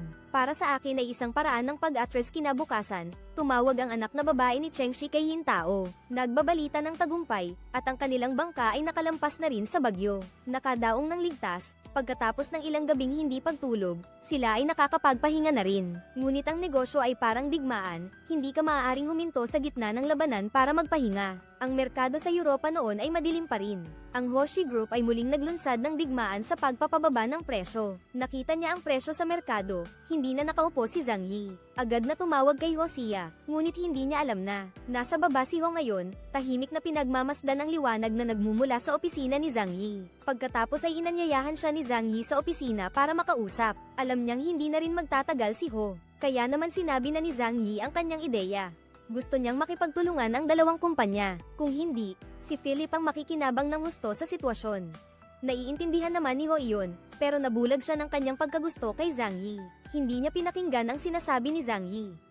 Kahit na paulit-ulit na siyang tinanggihan ni Zhang Yi, ngunit determinado pa rin siyang subukan ulit. Sumakit din ang ulo ni Zhang Yi dahil dito, kung hindi lang dahil sa mahalagang bagay na pag-uusapan. Ayaw din naman niyang makipagkita sa kanya ng ganito. Para maibalik si Xu Yao sa pangunahing usapan, tumayo si Zhang Yi at kumuha ng sales report at price quotation para ipakita sa kanya. Pero pagbalik niya, wala na si Xu Yao. Kinaumagahan, nang dalhan ni Yintao ng pagkain si Zhang Yi. Nang makita ang lipstick mark sa tasa ng kape sa mesa, nagseselos na naman siya. Mula noon, nag-away na sina Yintao at Xu Yao. Nagkakatunggali ang mga tindahan dahil pareho ang mga paninda nila. Binabaan ni Yintao ang presyo dahil nakita niyang mas mura ang paninda ng katapat nilang tindahan. Sunod-sunod ang pumunta roon kaya nag-text si Xu Yao at tinanggihan ang alok na pakikipagtulungan ni Zhang Yi. Nang marinig iyon, labis na nagalit si Zhang Yi sa inasal ng kanyang asawa. Kaya tumawag siya para kausapin ito, pero wala na ring silbi ang anumang sasabihin niya. Pagkatapos ng pagtatalo, galit na binabanihin tao ang telepono sa harap ng kanyang asawa. Bahala na raw ito. Kaya naman, lahat ng pagsisikap ni Zhang Yi ay nasayang na. Patuloy ang matinding kompetisyon ni Yintao at Hoti. Pinagyayaman nila ang kapital ng Europa sa kabilang panig habang nagpupulong para sa solusyon. Nakatanggap ng balita si Zhang Yi na muling magtataas ng presyo si Fernand sa mga produktong Chino. Muli na naman kaya dali-dali siyang lumabas. Ipinagbigay alam niya kay Xu Yao ang balita. Magkasama na sila ng maraming taon. Isang tingin lang ni Yintao ay alam na niya ang gusto nitong gawin. Sa huli, ang ikabubuti ng lahat ang dapat na unahin. Kaya naman, kinuha ni Yintao ang kanyang telepono at siya mismo ang nagpadala ng mensaheng iyon. Sakto namang tumawag si Philip kay Xu Yao. Wala na siyang ibang pagpipilian kaya sinunod niya ang sinabi ni Zhang Yi. Napag-alitan si Philip dahil sa pagtanggi sa walang katuturang kahilingan. Sinabi niya kay Xu Yao na nakakita na siya ng mas murang paninda. Sa Timog Silangang Asya, pagkaraan ng ilang sandali, papalayasin na niya ang mga inchik sa merkado ng Europa. Samantala, naihatid na rin ni Van Hung, ang negosyanteng taga-Timog Silangang Asya, ang kanyang mga paninda sa daungan. Dahil sa delikadong sitwasyon, nagsimulang magplano si Zhang Yi. Una, sinugo niya ang kanyang anak na babaeng si Cheng Shi para hanapin si Wen Hung, para makipag-usap at malaman kung gusto rin ni Wen Hung na mapasok ang merkado ng China. Sinabihan niya si Cheng Shi na mag-ayos ng oras, para sa isang online meeting para siya mismo ang makipagnegosasyon. Matapos maayos ang lahat, tinawagan niya si Hua Xia, para kumbinsihin itong makipagtulungan para sa maayos na paghahati ng merkado. Ngunit ngayon, nawalan na ng lakas ng loob si Hua Xia. Diretsahang lumaban at ibinaba ang telepono. Hindi hahayaan ni Zhang Yi na matalo sila sa laban na ito. Kaya pumunta ako sa Shanghai para kumbinsihin siya. At sa oras na iyon, nagsasagawa ng pagpupulong ang mga shareholder ng Ho Corporation. Sunod-sunod ang mga kritisismo kay MS, Zhang, at si Zhang Yi ay patuloy na tumatawag. Nabalisa na si Ho, kaya binuksan niya ang speakerphone. Sabi niya, ano man ang sasabihin mo, sabihin mo na. Ginamit ni Zhang Yi ang pagkakataon para magpaliwanag. Ipinaliwanag niya sa Board of Directors ng Ho Corporation ang kabigatan ng sitwasyon. Kung hindi tayo magtutulungan, sa loob lang ng 18 oras, magigiba tayong dalawa at magiging alikabok na lang. Ang tanging paraan para makalabas sa sitwasyong ito ay ang pagsama sa mga negosyante sa Timog Silangang Asya sa panig nila. Maya-maya lang, dumating na rin si Zhang Yi. Parang nakakita ng pag-asa si Hua Xia. Pagkatapos, nagsimula ang dalawa ng online meeting kay Wen Hong. Nagbigay ng kondisyon si Zhang Yi na tutulungan niya si Wen Hong na mapasok ang merkado ng China para makataas ng patas na kompetisyon at hindi magbababa ng presyo. Pero sino kaya ang nakakaalam na? Si Van Hong ay isang taong madaling magduda.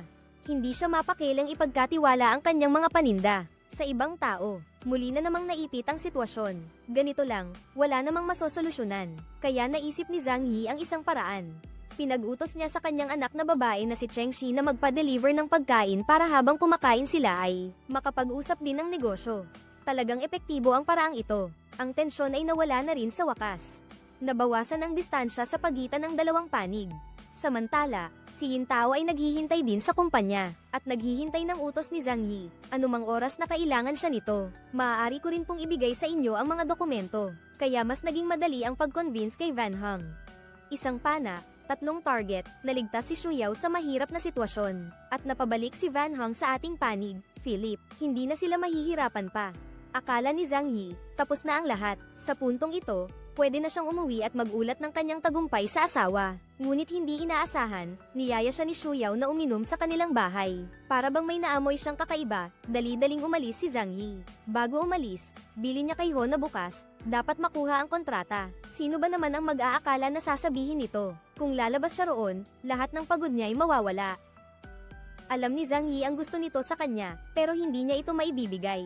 Kaya naman, umalis pa rin siya. Sa gilid ng daan, huminga siya ng malalim. Hindi niya alam na malapit lang si Yin Tao at naghihintay sa kanya. Tinawagan siya nito at tinanong kung nasaan siya. Dahil sa pamilyar na pagkabalisa, dali-dali niyang ibinaba ang telepono. Pagkababa niya ng telepono, agad siyang pinuntahan ng babae gamit ang kanyang sasakyan. Sa pagkakataong ito, tuluyan ng nataranta si Zhang Yi. Dumating si Yin Tao sa harapan niya, at handa na sanang ilabas ang kanyang galit. Ngunit nakita niya ang lalaki na gusot ang damit, at may lipstick mark pa sa mukha. Si Zhang Yi naman ay parang gumuho ang mundo. Wala siyang nagawa kundi ang magsabi ng mga karaniwang katwiran. Hindi gaya ng iniisip mo. Sa ilalim ng pagtatanong ng babae, sa wakas, inamin na ni Zhang Yi ang kinaroroonan niya. Kinuha ni Yin Tao ang telepono niya para tumawag sa pulis. Para ay paratang kay Xu Yao ang pang-aabuso sa tungkulin para mang-istorbo sa asawa niya. Hindi niya napigilan ang sarili. Nagsalita siya ng masama kaya sumakay na lang ito at umalis. Ngunit bigla siyang huminto at bumalik sa Ho Corporation. Naglibot-libot siya sa lobby, naghahanap ng isang bagay na mahawakan. Pagkatapos ay umakyat siya para hanapin si Xu Yao na nasa harap na ng pinto. Nakita niya itong nakayuko sa upuan at umiiyak ng malakas. Nang marinig ang pagbukas ng pinto, inakala ni Hua Xia na si Zhang Yi na ang bumalik. Mabilis siyang bumangon, pero nang makita niya kung sino ang nasa labas ng pinto, si Yin Tao pala. Agad siyang nanlumo nang makita ang kanyang magulong anyo. Sa wakas, nakahinga rin ng maluwag si Yin Tao dahil ito na ang pinakakapani-paniwalang sagot. Binaba niya ang hawak na plato. Kapwa silang babae. Taos-puso niyang pinayuhan si Hua Xia na huwag nang maging matigas ang ulo.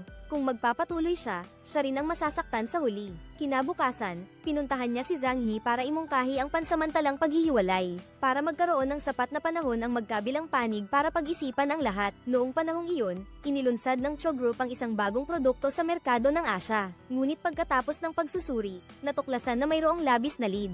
Kaya't ibinalik ang lahat. Si Yin Tao ay wala nang ibang magagawa kundi ang maghanap ng bagong material na pamalit. Ngunit hindi inaasahan na may nag-leak ng impormasyon. Si Zhang Yi ay nagsimulang mag-imbestiga. Ipinagawa niya sa kanyang sekretarya na alista ang mga taong pinaghihinalaan niya. Ngunit nakita niya ang pangalan ng kanyang biyenan doon. Nang mapagbintangan ng kanyang ama, sinabi ni Yin Tao sa lahat na hanggang ngayon, maaaring ipagkanulo siya ng kahit sino, pero hindi ang kanyang ama. Labis na nadala ang ama sa sinabi ng anak. Kaya naman, nagpa siya siyang tulungan ng anak na hanapin ang nasa likod nito. Natagpuan niya ang taong nagsabi ng sikreto tungkol sa materyales. Pagkatapos ay sinundan niya ito papunta sa isang restaurant. Lihim niyang kinuha na ng litrato ang lalaki at sinundan ito hanggang sa pribadong silid, para makinig ng palihim. Ngunit dahil sa sobrang pagkatuon, hindi niya napansin. May narinig na mga yabag mula sa likuran.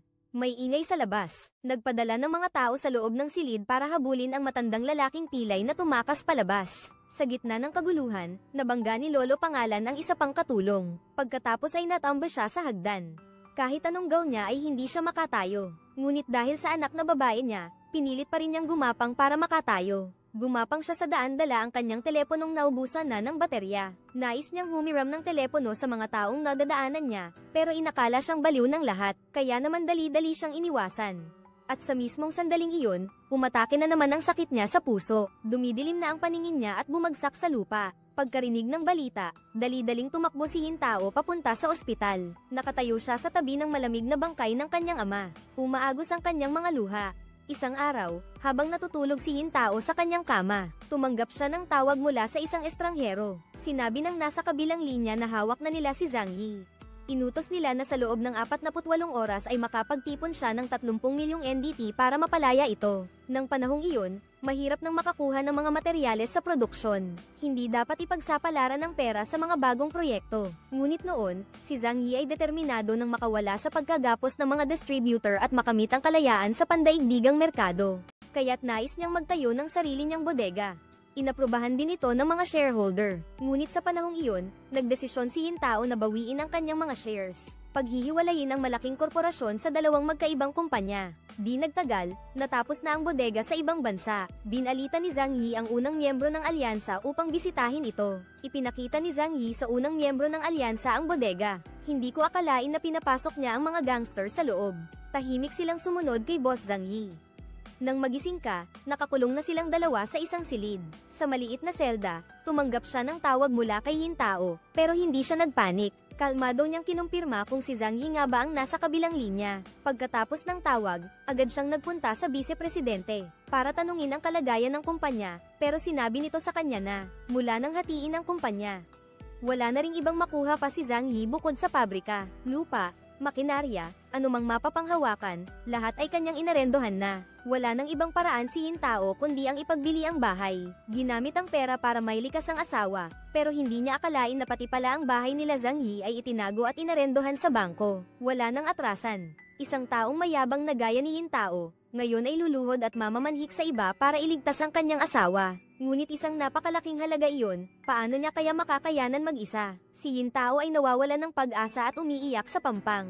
Ngunit pagkatapos ay pinilit niyang itayo ang sarili. Pagdating niya sa Europa, hindi makapaniwala si Zhang Yi nang makita niya si Yin Tao. Lumapit siya rito at sinabi, Zhang Yi, saan ka man, naroon din ako. Pagkatapos ay pumasok siya sa silid.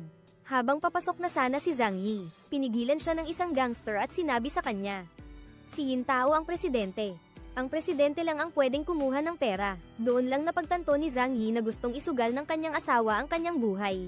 Para mabuhay, binigyan siya ng mga gangster ng 3 araw para makapagtipon ng pera para sa kanyang asawa. Inihagis siya pabalik sa bodega, at ang unang ginawa niya ay tumawag sa embahada. Ngunit walang sumasagot sa kabilang linya. Bukod sa pagtitipon ng sapat na pera ayon sa kanilang kasunduan, wala na siyang ibang pagpipilian.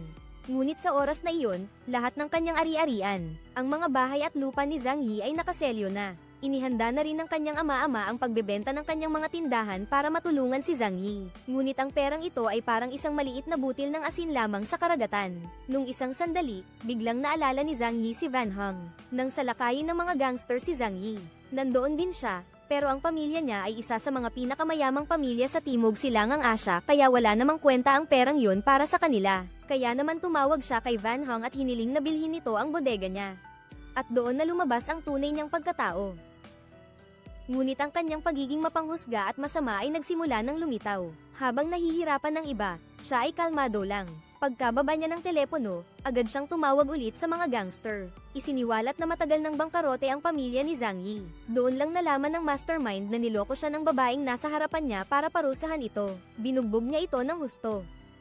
Sa matinding paghihirap, si Shuyao na lamang ang makakapagligtas kay Zhang Yi. Di nagtagal, dumating siya sa lugar. Halos nawawalan na ng pag-asa si Zhang Yi noon. Sinabi sa kanya ni Shuyao na magpakatotoo. Kahit ibenta pa niya ang buong hoti, tutulungan niya ito. Ngunit ngumiti lamang si Zhang Yi at sinabi sa kanya, masyado nang huli. Hindi ko na kaya pang makaipon ng sapat na pera para mailigtas ang asawa ko. Pagkatapos ng isang oras, papatayin na nila ang asawa ko. Handa na rin akong sumama sa kanya sa kabilang buhay. Umiiyak na sinabi ni Hua Xia sa kanya na maghintay siya. Iuwi niya ng buo si Yintao, at pagkatapos ay agad siyang pupunta kay Wenyong, para kumbinsihin itong bilhin ang daungan ni Zhang Yi. Ngunit lahat ng ito ay plano niya. Ang tanging layunin niya ay pilitin si Shuyao na pakasalan siya. Kailangan lang siyang pumayag. Ang $100 million na ito ay agad na maililipat kay Zhang Yi. Nag-alinlangan si Shuyao ng matagal, ngunit sa huli, dahil sa kaligayahan ng taong mahal niya, nagpasya pa rin siyang ipagbili ang kanyang kaligayahan sa nalalabing kalahati ng kanyang buhay.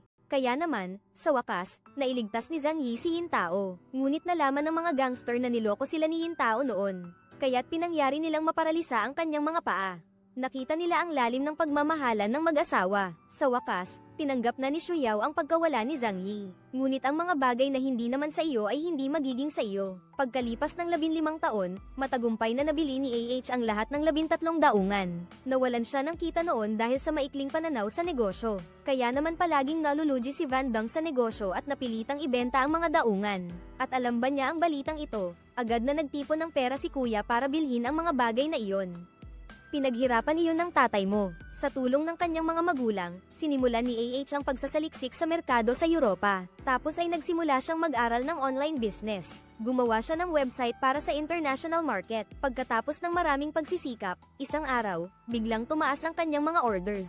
Dito na nahalata ni Van Hong na ang negosyo ng binata ay lalong umuunlad. Kaya naman nilapitan niya si Kuya H at sinabihan. Ang lalaking ito ang lihim na nagpopondo sa kanya. Kaya naman ang karamihan ng shares ng kumpanya ay nasa kanya. Ngayon lang nagising si Kuya H at napagtanto na mula noon pa. Lagi niyang tinitignan ang kumpanya natin noon. Masyadong bata pa si Kuya para maunawaan ang mga bagay na ito. Pero huwag kayong mag-alala, lalong lumalakas ang matanda. Lagi kayong susuportahan ni na Mama at Papa. At isang araw, isang napakagandang Rolls Royce ang dumating sa nayon. Nagulat ang lahat nang bumaba ang isang blondong lalaki mula sa sasakyan. Naghihintay siya kina Zhang Yi. Naghanda silang mabuti ang mag-asawa. Pagkatapos ay sumakay sila sa sasakyan. Hindi siya pumunta kay Van Hong ngayong beses. Gusto niyang makita ang kanyang tito, kaya't inanyayahan niya ang mag-asawa na pumasok sa bahay para mag-usap. Nang mga sandaling iyon, nagsimulang maghambog si Van Hong na parang nagpapakita ng kanyang kapangyarihan. Na sinasabi na malapit na niyang makuha ang kumpanya ng kanyang anak. Ngunit ng mga oras na iyon, ang mag-asawang Zhang Yi ay tumawa lamang ng mahina, at saka naglabas ng isang folder ng mga dokumento at ibinigay ito sa magkabilang panig. Nasa loob nito ang mga ebidensya na nagpapatunay na si Van Hong ay sangkot sa kaso ng pagdukot. 5 taon na nilang itinago ang mga ito. Sa loob ng 15 taon, hinihintay ang pagkakataong mapabagsak siya. Si Van Hong, para maprotektahan ang reputasyon ng kanilang angkan. Nagdesisyon si Tio Dalawa na tanggalin siya sa pwesto pag-uwi niya kay Yintao. Tinatanong ko lang muna ang asawa ko kung may iba pa siyang balak. Sabi niya kaninang umaga, sinabi raw ni Tio Dalawa sa kanila na dadalaw siya rito. Kung ganoon, maghahanda tayo ng isang malaking salo-salo para sa kanya. Kinabukasan, dumalaw si Tio Dalawa sa kanila. Ipinaupo siya ni Zhang Yi sa isang basket. Tapos, iniangat ito pataas para mapagmasdan ang kanilang ancestral home na hugis pugad ng ibon. Masayang-masaya siya habang nagbabasa ng tula at pinagmamasdan ang paligid. Tapos, biglang huminto ang basket. Itinali ni Zhang Yi ang lubid sa isang poste. Tapos ayon, relax na umiinom ng tsaa at nakikipag-usap sa kapitbahay. Ang anak daw niya ay gustong mamuhunan at bumili ng shares. Kaya kailangan daw niyang pumunta rito para tanungin ang opinyon ni Kuya Dalawa na nakaupo ng nakadapa sa puno. Sumingit sa usapan. Mga 10 oras pa naman bago magsara. Pababain mo na siya. Sinimulan ng paalisin ni Zhang Yi ang kapitbahay para malaman ang sasabihin ni Kuya Dalawa. Doon lang nagsalita ang matanda, mga 10 oras pa lang naman, ay makakapagtipon na ang pamilya ni Nguyen ng sapat na pera para mabili ang mga shares na binibenta ni Yintao. Pero biglang nagsalita si Zhang Yi. Wala pang 10 oras, bibilhin ko na ang mga shares na iyon. Hindi naniniwala si Tito dahil sa tingin niya ay imposibleng magkaroon ng ganoong karaming pera si Kuya. Tumawa ng bahagya si Zhang Yi. Wala nga ang anak niya, pero meron naman ang mga magulang nito. Pagkatapos ay binago niya ang usapan at binanggit ang nakaraan. 15 taon na ang nakakaraan, lahat ng iyon ay kasalanan ni Wenhang. At dahil doon, nagkaganoon ng paa ng asawa ko. Tapos wala man lang sa kanila ang nag-sorry kahit isang beses lang. Nang mga oras na iyon, dumating din si Yintao sakay ng kanyang wheelchair. Tawagin ninyo si Zhang Yi para mahuli ang ipis. Si Zhang Yi naman ay nakangiti roon at hindi gumagalaw. Nagsimulang magreklamo si Yintao. Kung hindi lang daw nasira ang paa niya noon, hindi na sana siya naghihirap ngayon at umaasa sa tulong mo. Kinabahan ang lalaki at sinabihan si Yintao na tumigil na sa pagsasalita. Narinig na raw niya ang sinabi ni Zhang Yi, kaya't ibaba na siya. Manhid na ang mga kamay at paa niya sa kakabitin ng matagal. Naiintindihan na niya kaya nagmungkahi siyang makipagtulungan ang dalawang pamilya para sa sama-samang pag-unlad.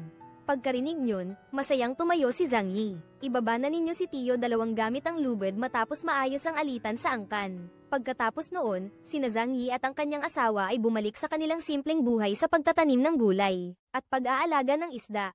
Isang araw, habang sinasamahan niya ang kanyang asawa para magpahangin, gamit ang bagong bili niyang electric car, ay hinarang sila ng punong barangay para magpasa ng isang form para sa investigasyon tungkol sa paggamit ng lupa. Sabi ng sponsor, kailangan lang daw magpasa ng isang form, at makakatanggap sila ng isang sako ng libreng organic fertilizer. Hay nako, parang niloloko lang kami. Yan ang mga kalokohan ng mga negosyante sa real estate. Ano pa bang bago? Ganun lang naman ang takbo ng buhay nila. Madalas bisitahin ni Shuyao ang dalawa. Nakita nilang naglakbay ng malayo si Shuyao para pumunta roon. Pinagtanggol ni Zhang Yi ang sapatos nito at tinulungan siyang imasahe ang paa. Dagdag pa ni Yintao na nasa tabi, napakahusay ng masahe ng asawa ko. Huwag kang matakot masaktan. Ang lalim pala ng pagmamahalan nila. Ang pagmamahal na ibinigay niya kay Zhang Yi noon ay naging pagmamahalan na rin ngayon. Mas nakakagulat pa, naging matalik na kaibigan siya ni Yintao sa kanilang pagtanda. Pag-uusapan man nila ang panliligaw kay Zhang Yi noon, hindi na sila naiilang. At saka nagbiro pa, idinamay pa ang matabang kapitbahay. Natatakot na baka magkamali si Shuyao kaya nagsimula ng mag-usap si Zhang Yi sa asawa niya. Magkaiba ang sinasabi nila, masaya na parang bagong taon kung titignan ang paligid. Ang lungkot na kanina pa niya nararamdaman ay biglang sumidhi. Ito rin ang buhay pagtanda na pinangarap niya. Sinabi niya sa kanila, na pag-usapan na nila ni Van Hong ang paghihiwalay. Sa nalalabing kalahati ng buhay niya, mamamahala na lang siya ng pabrika ng alak. Magpapahinga na sa pagtanda. Pumunta siya rito para ihatid ang mag-asawa. Paulit-ulit na ipinagbili ni Zhang Yi sa kanila na dapat silang madalas na bumisita sa kanya. Sa paglubog ng araw, ang mga mata nila'y namumula. Makalipas ang maraming taon, dinalaw ni Zhang Yi si Yintao sa dating tulay, ang lugar kung saan sila nagkakilala. Muli na namang nagbalik ang mga alaala noon.